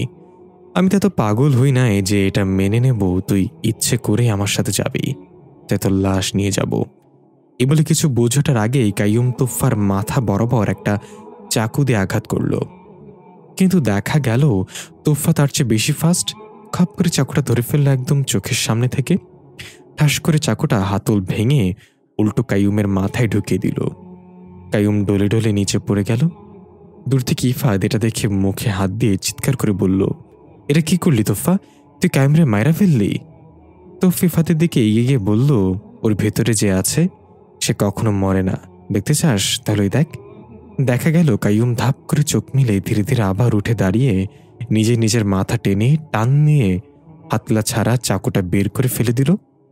তারপর মাথার কয়েকটা ঘুষি দিয়ে তোফার দিকে তাকিয়ে বিদঘুট একটা হাসি দিয়ে বলল, চেষ্টা ভালো ছিল, কিন্তু তুই আমাকে মারতে পারবি না। তোফা বলল, মারতে না পারি, মৃত্যুর ধোকা তো দিতে পারি। কাইয়ুম অবাক হয়ে বলল, মৃত্যুর ধোকা মানে? তখনই পেছন থেকে একটা দ্রুতগামী ট্রাক এসে সজোরে হিট করল কাইয়ুমকে। কাইয়ুম উড়ে গিয়ে রাস্তার ওপারে থাকা ল্যাম্পপোস্টের খাম্বার সাথে বাড়ি খেয়ে নিচে পড়ল মুখ থুবড়ে। হাত পা ভেঙে বাঁকা হয়ে গেল কাইয়ুমের। ট্রাকটা তোফার ইফাতের সামনে এসে কষে ব্রেক করল। স্পিড অনেক বেশি থাকায় ট্রাকের পেছন দিকে উঁচু হয়ে গেল। ট্রাকের উইন্ডো দিয়ে মাথা বের করে একটা লোক বলল, তাড়াতাড়ি উঠে আয়। ইফাত বলল, এটা আবার কে? কি হইতাছে এখানে? তোফা লোকটার দিকে তাকিয়ে একটু মুচকি হেসে ইফাতকে বলল, তুই বুঝবি না। এই বলে একটানে ইফাতকে নিয়ে ট্রাকে উঠে গেল। লোকটা ফুল স্পিডে ট্রাক টান দিল। আমরা দেখতে পাই কাইয়ুমের হাত পা মরমর শব্দ করে সোজা হয়ে যাচ্ছে। এক লাফে উঠে দাঁড়িয়ে গেল কাইয়ুম। এরপর তাকিয়ে দেখল আশেপাশে কেউ নেই। ততক্ষণে তোফা চলে গিয়েছে। শুধু দাঁড়িয়ে আছে তোফার স্কুটি। কাইয়ুম গিয়ে স্কুটিটায় হাত বোলাতে বোলাতে বলল, কোথায় যাবি পালিয়ে? আমি ঠিকই খুঁজে নেব তোকে। আমরা দেখতে পাই ট্রাক চালানো লোকটা এক মনে ট্রাক চালাচ্ছে। ইফাদের চোখে মুখে নানান প্রশ্ন, কিন্তু পরিস্থিতি বুঝে কিছুই জিজ্ঞাসা করছে না। তোফা লোকটাকে উদ্দেশ্য করে বলল, এতদিন পর আসার সময় হলো তোমার? লোকটা একটু মুচকে এসে বলল, তুই তো ডাকিস নি এতদিন। তোফা বলল, দরকার পড়েনি ডাকার। আজকে একটা দুর্ঘটনায় তাবিজ হারিয়ে যাওয়ার পর তারা আমাকে খুঁজে বের করে ফেলেছে। লোকটা বলল, আমি সেটা টের পেয়েছি, এসেছি। বুঝেছিলাম তুই বিপদে পড়বি। তোফা এবার ইফাদকে উদ্দেশ্য করে বলল, ইফাদ, এটা আমার চাচা সৈয়দ আলী, আর চাচা এটা ইফাদ। কথা শেষ না হতে চাচা বলল, জানি জানি, আমজাদ মুন্সির পুত্র ইফাদ। আচ্ছা, তোফা ও কিছু কি জানে? তোফা বলল, না চাচা, ওর এখনো জানার সময় হয়নি, এগুলো নিতে পারবে না। ইফাদ বলল, তোমরা কি নিয়ে কথা কইতেছ? কি জানি না আমি? চাচা বলল, দেখো পুত্র, সবকিছুর একটা সময় আছে, সবকিছু জানতে নেই। যত কম জানবে তত ভালো থাকবে। পৃথিবীতে দুই ধরনের মানুষ সবসময় মানসিক যন্ত্রণায় ভোগে। এক হলো যারা খুব সহজে মানুষকে বিশ্বাস করে, আর দুই হলো যারা সবকিছু জানে। বাকি থাকলো বিশ্বাসঘাতক আর স্বার্থপর। তারা তো সব জায়গায় ফিট, তাদের কখনো তুমি মানসিক চাপে দেখতে পাবে না। যা বলার বলে ফেলেছি, আমিও জানি না কি বলেছি, তুমি বাবা নিজ দায়িত্বে বুঝে নাও। ইফাদ মাথা চুলকে বলল, কিচ্ছু না বুঝলেও এটা বুঝেছি যে সময় হলে সব জানতে পারবো। তোফা বলল, চাচা, ওর মাথায় তো সহজে কথা ইনস্টলই হতো না ঠিক মতো, বারবার নেট ছেড়ে দেয়। আর তুমি ওর এইসব বইলে আর কনফিউজড করো না। চাচা, ট্রাক থামাও। চাচা ট্রাক থামালে তোফার ইফাদ নেমে গেল ট্রাক থেকে। তোফা ডাক দিয়ে বলল, চাচা, ধন্যবাদ সঠিক সময় আসার জন্য, আর নিকটেই থেকো, এখন রোজ তোমার সাহায্য দরকার হবে। চাচা বলল, চিন্তা করিস না, সব ঠিক হয়ে যাবে, আমি আমার চেষ্টা চালিয়ে যাচ্ছি।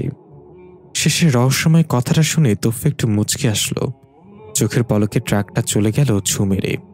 ইফাদ বলল, পাঙ্খা ছাড়া বিমান গেল নাকি রে ভাইরে ভাই? তোফা বলল, কিরে হাদারাম, আমি জানি তোর মনে অনেক প্রশ্ন, একটু ধৈর্য ধর, সব জানতে পারবি। ইফাদ বলল, আমার বাবজান, কত ধৈর্য এমন কইরা ধরতে হয় যে যেমন কইরা মানুষ রোজা রাখে, দিন যতই কষ্টে কাটুক, রোজাদার জানে মাগরিবের আজান হইবই এক সময়। আমিও ধৈর্য ধরলাম ঠিক তেমন কইরাই তোর কাছের তন সব হুনার লেগা। তোফা বলল, ঠিক আছে চল তাহলে বাড়িতে যাওয়া যাক। আর শোন, আজকে যা যা হয়েছে সেটা মাকে বলা যাবে না, তাহলে টেনশন করবে, এমনিতেই সে অসুস্থ। ইফাত বলল, আমি বলদ হইল এটা বুঝি যে টেনশন মানুষের অর্ধেক হায়াত কমিয়ে দেয়, তাই তুই দুশ্চিন্তা করিস না। আমি মারে কিচ্ছু বলুম না। দৃশ্য পরিবর্তন। রাতের দৃশ্য। ইফাত খাওয়া দাওয়া করে মাকে ঘুম পাড়িয়ে নিজের রুমে এসে দরজা বন্ধ করে দিল। এরপর দেয়ালে টাঙানো বাবার ছবিটার কাছে গিয়ে কিছুক্ষণ চুপ করে দাঁড়িয়ে থেকে বলে উঠল, বাবা, সে সময় বোধহয় খুব নিকটে, তুমি বেঁচে থাকলে আমার কোনো চিন্তা থাকতো না, কিন্তু এখন আমি সম্পূর্ণ একা। আমি জানি না এই পরিস্থিতি কিভাবে সামাল দিব, কবে নিজেকে প্রকাশ করব। আমরা দেখতে পাই এটা এক অন্য ইফাদ, তার কথায় কোনো আঞ্চলিকতার ভাষার কোনো ছোঁয়াই নেই। হঠাৎ শোনা গেল মেইন দরজায় কলিং বেলের আওয়াজ। ইফাদ নিজেকে আবার আগের মতো করে বলল, এই রাইতের বেলা আবার কে আইলো? তখনই শোনা গেল তোফা দরজা খুলে দিয়েছে এবং হাসি মুখে বলছে, আরে সারা, তুমি এত রাতে কি মনে করে? দৃশ্য কয়েক বছর আগের। আমজাদ মুন্সি যখন নিজের প্রতিজ্ঞায় দৃঢ়, সেই রূপ নামের মেয়েটাকে সাহায্য করবেই, এর জন্য যদি জীবন দিতেও হয় পিছপা হবে না। জুলফিকার অনেক বুঝিয়েও কোনো কুল কিনারা করতে পারল না। এক পর্যায়ে জুলফিকার রেগে চলে গেল। আমজাদ মুন্সি সিদ্ধান্ত নিল এই কাজটা সে জুলফিকারের সাহায্য ব্যতীতই করবে। তাই রূপের বাবাকে বলল, এমন একটা খেজুর গাছের 3টা ডগা কেটে নিয়ে আসুন যেই খেজুর গাছ থেকে এখনো কেউ রস বের করেনি, আর 3 ধরনের গাছ থেকে 3টা কাটা ভেঙে নিয়ে আসুন। রূপের বাবা আমজাদ মুন্সির কথা অনুযায়ী খেজুর গাছের ডগার 3 ধরনের গাছ কেটে নিয়ে আসলো। আমজাদ মুন্সি সেগুলো নিয়ে খেজুর গাছের 3টা ডগা ঘরের মেঝেতে ত্রিভুজ আকৃতিতে রাখলেন। এরপর বলা হলো রূপকে নিয়ে আসতে এবং এই ত্রিভুজের ভেতর বসিয়ে দিতে। দেখা গেল রূপ কিছুতেই ত্রিভুজের ভেতর যেতে চাচ্ছে না। কয়েকজন মিলেও রূপকে টেনে সেখানে আনতে পারছে না। অনেক কষ্টে টেনে হিচড়ে রূপকে ত্রিভুজের মাঝে বসানো হলো। রূপ মুখ দিয়ে গড়গড় শব্দ করছিল আর আমজাদ মুন্সিকে বিভিন্ন ভাষায় গালাগালি দিচ্ছিল। আমজাদ মুন্সির সামনে বসে তার মন্ত্রতন্ত্র পড়ছে। 3 গাছের 3টা কাঁটা একে একে রূপের 2 হাতে এবং কপালে গেঁথে দিল। রূপ চিৎকার করে উঠল, ত্রিভুজ থেকে বের হতে যেতে চাইল, কিন্তু আমজাদ মুন্সির মন্ত্রের জালে আটকা পড়ল বারবার। আমজাদ মুন্সি এক পর্যায়ে তার হাতের তসবিটা রূপের মাথায় চেপে ধরল। কিছুক্ষণ ছটফট করে রূপ একদম শান্ত হয়ে গেল। রূপ আশেপাশে তাকিয়ে এত মানুষ দেখে ভয়ে ভয়ে বলতে লাগলো, এত মানুষ কেন বাবা? আমার কি হয়েছে? তোমরা এভাবে দাঁড়িয়ে আছো কেন সবাই? এই লোকটা কি আমার সামনে? সবাই ভাবলো জিন হয়তো রূপকে ছেড়ে দিয়েছে, তাই সবাই একটা স্বস্তির নিঃশ্বাস নিল। কিন্তু আমজাদ মুন্সি হঠাৎ বলে উঠল রূপকে উদ্দেশ্য করে, আমি জানি তুমি এখনো ওর মাঝে আছো রাজকুমার হানজালা। দেখা গেল রূপ নিচের দিকে মাথা দিয়ে খিলখিল করে হাসতে লাগলো। এরপর একদম পুরুষ কণ্ঠে বলল, আমজাদ মুন্সি, তুই জানিস না তোর পোলা কার সাথে পড়েছে এবার? আফসোস জুলফিকার তোকে এত বোঝালো তুই বুঝলি না। আসলে মানুষ বলতেই যেতি, তারা সেটাই হাসিল করতে চায় যা তাদের নাগালের বাইরে। আমজাদ মুন্সি বলল, কেন বশ করে রেখেছ এই মেয়েটাকে? তোমার উদ্দেশ্য কি? রূপ আবারও ভারী গলায় বলল, উদ্দেশ্য তো ছিল পৃথিবীতে এসে কয়েকদিন ঘোরাফেরা করে আবার চলে যাব, কিন্তু ওই দিন সন্ধ্যার সময় মেয়েটাকে একা পেয়ে আর লোভ সামলাতে পারলাম না, তাই চিন্তা করেছি ওকে আমার সাথে করে নিয়ে যাব। আমজাদ মুন্সি একটু হাসল। রূপ ঝাঁঝালো কণ্ঠে বলল, আমি কি তোর সাথে ইয়ার্কি করছি? তুই হাসছিস কেন নগণ্য মানুষ্যজাত? আমজাদ মুন্সি বলল, আল হিলান গোষ্ঠীর রাজকুমার এই সামান্য কারণে কোনো মানুষকে বশ করবে, সেটা যদি স্বয়ং আমিও আমাকে বলতাম তাও বিশ্বাস করতাম না। তোর আসল উদ্দেশ্য অন্য কিছু আমি জানি, সেটা বল কি? এবার রূপ হালকা হেসে বলল, মানতে হবে তোকে, সত্যি আমি অন্য এক উদ্দেশ্যে পৃথিবীতে এসেছি, তবে তোকে সেটা বলবো না। হিম্মত থাকলে এই মেয়ের শরীর থেকে আমাকে বের করে দেখা। দৃশ্য পরিবর্তন। আমরা দেখতে পাই ছোট্ট তোফা তার মায়ের সাথে বাগানে ফুল কুড়াচ্ছে। দুজনের হাতেই বেশ বাঁশের তৈরি ছুরি। তোফা ফুল কুড়াতে কুড়াতে বলল, আচ্ছা মা, এখানে সবাই তোমাকে আলাদা নজরে দেখে কেন? তুমি কি এই রাজ্যের মেয়ে না? তোফার মা থমকে গিয়ে বলল, হঠাৎ এমন কথা কেন জিজ্ঞাসা করছো তোফা? তোফা বলল, আমার খেলার সাথীরা বলেছে তুমি নাকি পুরোপুরি জিন না, তোমার মাঝে মানুষের অস্তিত্ব আছে। আমাদের রাজা সার্বিয়া নাকি তোমাকে দয়া দেখিয়ে এই রাজ্যে জায়গা দিয়েছে। তোফার মা এগিয়ে এসে ছোট্ট তোফাকে কোলে নিয়ে একটা জায়গায় বসে বলল, শোন আমার পরী, তারা সত্যি বলেছে আমি সম্পূর্ণ জিন না, তাই আমি অন্য সব জিনদের চেয়ে বেশি শক্তিশালী। রাজা সার্বি আমাকে দয়া দেখিয়ে এখানে জায়গা দেয়নি, বরং আমি দয়া দেখিয়ে রাজা সার্বিয়ার অনুরোধে এই রাজ্য বেছে নিয়েছি। তখনই পেছন থেকে ভেসে এলো উর্বা। তোফা ঘাড় কাত করে তাকিয়ে দেখল তার বাবা এসেছে, মানে জুলফিকার। দৌড়ে গিয়ে লাফ দিয়ে তোফার বাবার কোলে উঠে গেল। জুলফিকার তোফার 2 গালে 2টা চুমু দিয়ে নামিয়ে দিল। তোফার মেয়ে এগিয়ে এসে জিজ্ঞাসা করল, স্বামী কি হচ্ছে আপনার? আপনাকে এমন বিষণ্ণ লাগছে কেন? জুলফিকার বলল, উর্বা, আমি দোটানায় ভুগছি। আমি জানি না আমার কি করা উচিত। নিজের একমাত্র বন্ধুকে মৃত্যুর দিকে ঠেলে দিতে পারছি না, আবার রাজার বিরুদ্ধেও যেতে পারছি না। উর্বা তোফাকে ওদিকে গিয়ে খেলতে বলল। তোফা চলে গেলে উর্বা জুলফিকারের হাত ধরে বলল, কি হয়েছে আমাকে বলুন। জুলফিকার রাজকুমার হানজালার কৃতকর্ম সম্পর্কে সবকিছু উর্বাকে বলল। এও বলল, আমজাদ মুন্সি একাই রাজকুমার হানজালার সাথে লড়াই শুরু করেছে, কিন্তু আমি তো জানি সে হানজালার সাথে পেরে উঠবে না। হানজালা তাকে মেরে ফেলবে। আমার হাত পা বাঁধা। রাজকুমারের বিরুদ্ধে যাওয়া মানে রাজা সার্বিয়ার বিরুদ্ধে যাওয়া। এখন কি করব তুমি বলো? উর্বা কিছুক্ষণ ভেবে তারপর এবার দূরে খেলা করতে থাকা তোফার দিকে তাকিয়ে বলল, আমি জানি আপনার বন্ধুর জন্য প্রাণ পড়ছে, কিন্তু এখানে তো আপনার কিছু করার নেই। তবে এমন বিপদে বন্ধুকে ফেলে আসা আপনার উচিত হয়নি। জুলফিকার বলল, তাহলে আমার কি করা উচিত ছিল? আমি যদি আমজাদকে সাহায্য করতাম তবু নিশ্চিত ছিলাম হানজালার সাথে আমিও পেরে উঠব কিনা। এমনকি সে সুযোগ পেলে আমাকে মেরেও ফেলতে পারত। উর্বা জুলফিকারের মুখ চেপে ধরে বলল, এমন কথা মুখে আনবেন না দয়া করে। আপনার কিছু হলে আমি এই পুরো রাজ্য জ্বালিয়ে ভস্ম করে দিব। জুলফিকার উর্বার হাত সরিয়ে বলল, তুমি আমার মৃত্যুর কথা শুনে এত ভয় পাও কেন? উর্বার চোখ দুটো অশ্রুতে ভিজে উঠল। মনে হচ্ছে পুরনো কোনো স্মৃতি নাড়া দিয়ে উঠেছে উর্বার মনে। উর্বা বলল, আমি জীবনে অনেক কিছু হারিয়েছি স্বামী। প্রথমে মা বাবা, তারপর আমার সবচেয়ে কাছের মানুষগুলো, যাদের সাথে মিশে আছে আমার হাজারো স্মৃতি। এসব কিছুর ঊর্ধ্বে যাকে হারিয়ে ফেলেছি সে হলো আমার রিজভি। ওই শূন্যতা কখনো আমার পূরণ হবার নয় জুলফিকার। কিন্তু যখন আপনি আমার জীবনে আসলেন, আমাকে ভালোবাসলেন, তখন আমি বুঝতে পেরেছি। এটুকু বলে উর্বা চোখের পানি মুছল। জুলফিকার বলল, কি বুঝতে পেরেছ? উর্বা বলল, সামনে নেওয়ার জন্য বিশ্বস্ত একজন থাকলে কেউ ভেঙে পড়ার ভয় করে না। জুলফিকার উর্বার হাতে চুমু খেয়ে বলল, তুমি কি হারিয়েছ আর কি পেয়েছ সেটার হিসাব আমি কখনো চাইব না। শুধু জানি আমি আমৃত্যু তোমার সাথে থাকতে চাই। আমি তখনও তোমারই থাকবো যখন আমি থাকবো না। উর্বা জুলফিকারকে জড়িয়ে ধরে বলল, তাহলে যান, আপনার বন্ধুকে সাহায্য করুন। বিপদে একা ফেলে আসা বন্ধুত্বের পরিচয় নয়, বিপদে পাশে দাঁড়ানোই হলো প্রকৃত বন্ধুত্ব। জুলফিকার অবাক হয়ে বলল, তুমি বলছো আমাকে এটা করা উচিত, কিন্তু আমি রাজকুমারের বিরুদ্ধে কিভাবে যেতে পারি? এতে করে তোমার এবং তোফারও জীবন হুমকির মুখে পড়বে। উর্বা বলল, আমাদের নিয়ে আপনি চিন্তা করবেন না, আমরা নিজেদের রক্ষা করতে জানি। বলতে না বলতেই একটা আগুনের তীর জুলফিকার এবং উর্বার মাঝ দিয়ে ছুর মেরে চলে গেল এবং একটা পাথরকে দ্বিখণ্ডিত করে ফেলল। জুলফিকার আর উর্বা অবাক হয়ে তাকিয়ে দেখল তীরটা চালিয়েছে ছোট্ট তোফা। উর্বা একটা মুচকি হেসে বলল, এখন কি আপনার সন্দেহ আছে আমার নিজেদের রক্ষা করার জন্য প্রস্তুত? জুলফিকার একটু হেসে বলল, তাহলে আমি যেতে পারি আমার বন্ধু আমজাদ মুন্সিকে সাহায্য করতে। দৃশ্য ফিরে এলো বর্তমানে।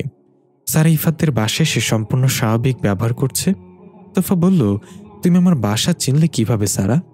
সারা ব্যাগ থেকে নিজের টাচ ভাঙা মোবাইলটা বের করে একটা ভিডিও অন করে দেখালো তোফাকে। তোফা দেখল সকালে প্রাণী সম্পদ অধিদপ্তরের সামনে যে ছেলেগুলো তাকে মেরেছিল সেগুলোর ভিডিও করে কেউ সোশ্যাল মিডিয়ায় ছেড়ে দিয়েছে ক্যাপশন দিয়ে, ক্যাপ্টন বাংলাদেশ। সারা বলল, এই ভিডিওতে তো তোমরা কয়েকজন প্রতিবেশী তোমার ঠিকানা মেনশন করে দিয়েছে। আপু, তুমি তো পুরো ভাইরাল হয়ে গেছো। কিভাবে ছেলেগুলোকে সাবান ছাড়া ধুইছো? উফ, পুরা হিটম্যান, সরি হিট ওম্যান। তোফা বলো, বেশি লাফেও না, এটা কোনো ভালো লক্ষণ না। তুমি যেহেতু কমেন্ট সেকশন থেকে ঠিকানা নিয়ে বাসায় চলে এসো, সেহেতু পুলিশ হয়তো খুব নিকটে। তখনই দরজায় কলিং বেল বেজে উঠল।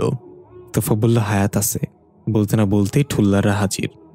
পাশের রুম থেকে ইফাত বের হয়ে এলো এবং বলল, কিরে, কে আইসো এত রাতে? এই মায়া কেডা? তোফা বলল, ওর নাম সারা, আমার পরিচিত। ইফাত সারার দিকে তাকিয়ে বলল, সারা দেলারা চিনি সারা। তোফা চোখ গরম করে তাকাল ইফাতের দিকে। ইফাত ভয়ে চুপসে গেল। ওইদিকে দরজার একের পর এক কলিং বেল চেপেই চলেছে, এমনকি দরজায় থাপ্পড়ও দিচ্ছে। ইফাত একটু ডেকে বলল, কোন নাটকির পোলাই রে এত রাতে দরজা পিড়াইতেছে? খারাজকে। তোফা নিষেধ করার আগেই ইফাত তেরে গিয়ে দরজা খুলে একটা গালি দিয়ে ফেলার পর দেখতে পেল কয়েকজন পুলিশ সদস্য দাঁড়িয়ে আছে। গালি দেয়ার ফলস্বরূপ ঠাস করে একটা শব্দ ভেসে আসলো। দেখা গেল ইফাত গালে হাত দিয়ে মুখ ফুলে দাঁড়িয়ে আছে। পুলিশ সদস্যরা ভেতরে প্রবেশ করে সোজা তোফার সামনে এলো। তাহলে তুমি সেই ওয়ান্ডার ওম্যান যে এতগুলো ছেলেকে একাই মেরে হাসপাতালে পাঠিয়েছে? স্যার এক্সাইটেড হয়ে বলল, ইয়েস, সে এটাই করেছে। সে চাইলে এখন আপনাদেরও ভরতাপ করে ফেলতে পারে। তোফা বলল, চুপ কর বাচাল। দেখুন, আপনারা যাকে ভাবছেন আমি সে না। ওই ভিডিওতে যাকে দেখা যাচ্ছে সে আমার যমজ বোন। স্যার অবাক হয়ে বলল, আপু, তোমার যমজ বোন আছে? ওই আগে তো বলো নাই। তোফা দাঁত কটমট করে বলল, তোর সাথে আমার পরিচয় হয়েছে মাত্র গতকাল। আমার কি আছে না আছে তুই জানবি কেমন করে? সারা মাথা চুলকে বলল, ও তাও ঠিক। ইফাত অবাক হয়ে এগিয়ে এসে বলল, তোফা, তোর আবার যমজ বোন এলো কই থেকে? আমার তো কোনো কষ্ট নাই। তোর বাপ মার তো আরো একটা প্রোডাক্ট আছে। তো ফেবাদের হাতে চিমটি কেটে বলল, তুই আধার ব্যাপারে হয়ে জাহাজের খবর নিতে যাস কেন ভাই? দয়া করে মুখটা একটু বন্ধ রাখ কিছুক্ষণের জন্য। ইফাত বুঝতে পারল তোফা চালাকি করার চেষ্টা করছে পুলিশের সাথে, তাই এক চোখ মেরে তোফাকে বলল, সালেজা। পুলিশ রেগে বলল, আপনি চোখ টিপ মারছেন কেন? কি লুকাচ্ছেন আমাদের কাছে? ইফাত জিব্বায় কামড় দিয়ে বলল, উপস, ভুলে চোখ মেরে দিছি, ডান চোখ মারার কথা ছিল। তোফা ধমক দিয়ে ইফাতকে চুপ করে বলল, দেখুন স্যার, আমি যেটা বলেছি সেটাই। আমার যমজ বোন আছে, এটা করেছে সে। আমি সবাই কিছুই জানি না। এক পুলিশ বলল, তাহলে আপনার যমজ বোন কোথায়, তাকে ডেকে দিন। ইফাত মনে মনে বলল, এবার কি করবি? তোর বাপ মাও তো এখানে নেই যে ঠুস করে একটা বইন অর্ডার দিবি। তোফা আঙ্গুলের ইশারায় বাইরে দেখে বলল, ওই যে সে পালিয়ে যাচ্ছে। পুলিশ সদস্যরা সাথে সাথে বাইরে তাকালো। সারা এবং ইফাতও ঘাড় বাঁকা করে বাইরে তাকিয়ে দেখল ঠিক তোফার মতো একটা মেয়ে দূরে পালিয়ে যাচ্ছে। পুলিশ সদস্যরা এক সেকেন্ডও দেরি না করে বাড়ি থেকে বের হয়ে গেল তাকে ধরার জন্য। সারা এবং ইফাত অবাক হয়ে তাকে বলল, এটা কিভাবে করলো? সে কে ছিল? তোফা অদ্ভুতভাবে বলল, আই ক্যান মেক ইলিউশন। দৃশ্য পরিবর্তন। রাজা সার্বিয়া তার পরিষদে বসে আছে, চোখ মুখে রাগ আর হিংস্রতা। আমরা দেখতে পাই সেই পাহাড়ের গুহায় বৃদ্ধ সেখানে লাঠিতে ভর দিয়ে প্রবেশ করছে। যে বৃদ্ধ তোফাকে খুঁজতে দুজনকে পাঠিয়েছিল, বৃদ্ধ উপস্থিত হয়ে রাজা সার্বিয়াকে কুর্নিশ করল। রাজা সার্বিয়া কর্কশ গলায় জিজ্ঞাসা করল তার খোঁজ কি পাওয়া গিয়েছে। বৃদ্ধ কাঁপা কাঁপা গলায় বলল, হ্যাঁ মালিক, তারা আমাকে জানিয়েছে মেয়েটাকে খুঁজে পাওয়া গিয়েছে। খুব শীঘ্রই তাকে আপনার সম্মুখে উপস্থিত করা হবে। রাজা সার্বিয়া এবার একটা ভয়ানক হাসি দিল। মনে হচ্ছে সে এটার জন্য অপেক্ষা করেছিল এতদিন। এরপর বলল, আর উর্বা, তার ব্যাপারে কি খবর আছে? সে কোথায় আছে জানতে পেরেছ? বৃদ্ধ কাশতে কাশতে বলল, তাকে কয়েকবার খুঁজে পাওয়া গিয়েছিল, কিন্তু যারা তাকে খুঁজে পেয়েছে তারাই নিখোঁজ হয়ে গিয়েছে। আপনি তো জানেন উর্বা কি করতে পারে। রাজা দাঁত কটমট করে বলল, হ্যাঁ জানি, আর জানি বলেই ওর মেয়েকে আগে কয়েদ করব, তারপর মেয়ের টানে ও নিজেই আমার কারখানায় ধরা দিবে। দৃশ্য পরিবর্তন। আমরা দেখতে পাই চাদর দিয়ে মুখ ঢাকা এক নারী জঙ্গলের পথ ধরে হাঁটছে আর বারবার আশেপাশে তাকাচ্ছে। দেখে মনে হচ্ছে হয়তো কেউ তাকে অনুসরণ করছে। তার হাঁটার সাথে পায়ের নিচে চাপা পড়া পাতাগুলোতে খচখচ শব্দ হচ্ছে। একটু দূরে গিয়ে সে থমকে দাঁড়িয়ে পড়ল। চোখের মণিগুলো 360 ডিগ্রি ঘুরিয়ে চারপাশ পর্যবেক্ষণ করে ধীর গলায় বলে উঠল, লুকোচুরি বন্ধ করে সামনে এসো। কিন্তু কোনো সারা শব্দ পাওয়া গেল না। এরপর সে উচ্চস্বরে বলল, আর একবার বলবো শুধু, তারপর যদি কেউ আমার চলার পথে বাধা সৃষ্টি করে তাহলে পিষে ফেলবো মাটির সাথে। দেখা গেল কয়েকটা মোটা মোটা গাছ ভেদ করে ছায়ামূর্তির মতো অবয়ব বের হয়ে আসলো কয়েকটা। এবার সে নিজের চাদর সরিয়ে দিল মুখ থেকে। আমরা দেখতে পাই এটা উর্বা। উর্বা জিজ্ঞাসা করল, এমন করে তো রাজা সার্বিয়া সব শূন্য একে একে আমার হাতে মারা পড়বে। একটা সুযোগ দিই তোদের, ফিরে যা। একটা অবয়ব বলে উঠল, আমরা আপনাকে সাথে নিয়ে ফিরে যাব। উর্বা একটা দীর্ঘশ্বাস ছেড়ে বলল, শুধরাবে না কখনো। ঠিক আছে, আয়, এটাও শেষ করি। এই বলে অবয়বগুলো উর্বার উপর আক্রমণ করলে উর্বা চোখের পলকেই এক একজনকে দুমড়ে মুচড়ে ফেলল। মনে হচ্ছিল যেন কাচের মতো তারা টুকরো টুকরো হয়ে যাচ্ছে। তাদের চিৎকার করার সময়ও দিল না উর্বা। সবশেষে একজনকে গলা চেপে ধরে এক হাত উঁচু করে বলল, তোর চেহারা অনেক মায়াবী, আর তুইও বয়স অনেক ছোট। তা তো জানিস না উর্বাকে, তোকে ছেড়ে দিলাম। এখন গিয়ে সবার আগে তোর বাবা মাকে জিজ্ঞাসা করবি উর্বা সম্পর্কে, উর্বা কি করতে পারে, মনে থাকবে? অবয়বটা মাথা নাড়িয়ে ভয় ভয় চোখে বলল, হ্যাঁ হ্যাঁ, মনে থাকবে। উর্বা তাকে ছুঁড়ে ফেলে দিল। সে এক নিমিষেই সেখান থেকে অদৃশ্য হয়ে গেল। এরপর উর্বা আবার চাদর দিয়ে মুখ ঢেকে বলল, জানি না কতদিন পর্যন্ত এভাবে পালিয়ে বেড়াতে হবে, তবে এটা জানি রাজা সার্বিয়া যতদিন আছে ততদিন এভাবেই থাকতে হবে। না জানি জুলফিকার আর তোফা কোথায় আছে, কেমন আছে। দৃশ্য পরিবর্তন। তোফা তার নিজের রুমে ঘুমাচ্ছে, ইফাতও তার নিজের রুমে নাক ডেকে চিৎপাটাং হয়ে শুয়ে আছে। এদিকে সারা আস্তে আস্তে দরজা খুলে বাইরে বের হলো। সারার চোখগুলো লাল টকটকে। চোখের ভাবভঙ্গি দেখে বোঝা যাচ্ছে সারার মাঝে অন্য কেউ আছে। বাড়ি থেকে বের হয়ে ফুল বাগানে গিয়ে চোখ ঘুরিয়ে ঘুরিয়ে কি যেন খুঁজছে, আর রাগে গড়গড় করে বলছে, কোথায় কোথায় লুকিয়েছে সে তাকে। হঠাৎ পেছন থেকে তোফার কণ্ঠ, কি করছো তুমি? তোফা জানালা দিয়ে দেখতে পেল সারা ফুলবাগানে কিছু একটা খুঁজছে। সাথে সাথে বাইরে গিয়ে সারার পেছনে দাঁড়িয়ে বলল, কি করছো তুমি? সারা চমকে গিয়ে পেছনে না তাকিয়ে মনে মনে বলল, এই মেয়ের চোখে কি ঘুম দেয়নি উপরালা? সারাকে চুপ থাকতে দেখে তোফা আবার জিজ্ঞাসা করল, আমি কিছু জিজ্ঞাসা করেছি তোমাকে। সারা এবার তোফার দিকে ঘুরে বলল, শুনতে পেয়েছি, কিন্তু কি খুঁজছি সেটা তোমাকে বলা যাবে না। তোফা বলল, এই কথাটা তোমার মুখ থেকে বের হওয়ার কথা না। ভেতর কে আছো, বের হয়ে এসো। হঠাৎ সারার চোখগুলো সম্পূর্ণ কালো মনিবিহীন হয়ে গেল। ঠোঁটগুলো কালো হয়ে ফেটে গেল। হাতের নখ বড় হয়ে সুচালো আকার ধারণ করল। তোফা এটা দেখে হাততালি দিয়ে বলল, তাহলে এই ছিল তোর মনে? এই মেয়েটাকেও নিজের বশে নিয়ে নিয়েছিস? সারা মোটা গলায় বলল, আমার দায়িত্ব পালন করার জন্য আমি এই মেয়ের মতো 10 জনকেও বশ করতে পারি। আমার কাজে বাধা দিস না, আমাকে আমার কাজ করতে দে। তোফা একটা অবাক হয়ে বলল, তোর কাজ মানে? আমার জানা মতো তোরা আমাকে নিয়ে যাওয়ার জন্য এসেছিস, তাহলে হাই নে, ধরে নিচ আমাকে। সারা হালকা হেসে আবারও মোটা গলায় বলল, না না তোফা, একটু ভিন্নতা আছে। আমরা দুজন পৃথিবীতে এসেছি ভিন্ন ভিন্ন কারণে। আজকে সকালে যে তোর উপর আক্রমণ করেছিল তার কাজ তোকে নিয়ে যাওয়া, আর আমার কাজ গুরুত্বপূর্ণ একটা জিনিস খুঁজে বের করা যেটা এই বাড়িতে আছে। তোফা বলল, তাহলে এই ব্যাপার? এই বলে তোফা এগিয়ে গিয়ে সারার কাঁধে হাত রেখে বলল, শোন ভাই, আমি জানি না তুই কি জিনিস খুঁজছিস, আর জানলেও তোকে সেটা নিতে দিতাম না। এখন এই মুহূর্তে আমার সামনে থেকে চলে যা, না হলে তুই নিজেই নিখোঁজ হয়ে যাবি।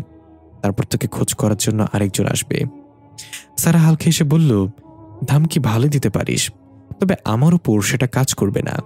এই বলে কিছু বুঝে ওঠার আগেই সারা বিদ্যুৎ গতিতে একটা ফুল গাছের চারা টপ সহ উঠিয়ে সে দিয়ে সজোরে বাড়ি দিল তোফাকে। তোফা কিছুটা দূরে গিয়ে আশ্রয় পড়ল। সারা হাসতে হাসতে বলল, মানুষের মধ্যে থাকতে থাকতে তুই অনেক দুর্বল হয়ে গিয়েছিস তোফা। আমার সাথে লড়তে হলে আরো শক্তি বাড়াতে হবে তোর। তোফা উঠে হাত ঝাড়তে ঝাড়তে বলল, ট্রাই এগেইন ডার্টি বিচ। সারা গর্জন করে আবার তোফাকে আবার আঘাত করতে গেলে তোফা হালকা বাম দিকে সরে গিয়ে সারার মাথা ধরে উপরে তুলে ধাম করে আছাড় মেরে ফেলে দিল। সারা চিৎপাটাং হয়ে নিচে পড়ে রইল হা করে। তোফা বলল, হাওয়া বের হয়ে গেল। দৃশ্য পরিবর্তন। ছোট্ট ইফাতকে নিয়ে আমজাদ মুন্সি কোথায় যাচ্ছে একটা জীর্ণশীর্ণ পথ ধরে।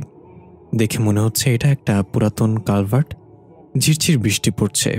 ইফাতের চুলগুলো কাক ভেজা হয়ে চুল বেয়ে টুপটুপ করে পানি পড়ছে। ইফাত জিজ্ঞাসা করল, বাবা, আমরা কই যাইতেছি এত রাইতে?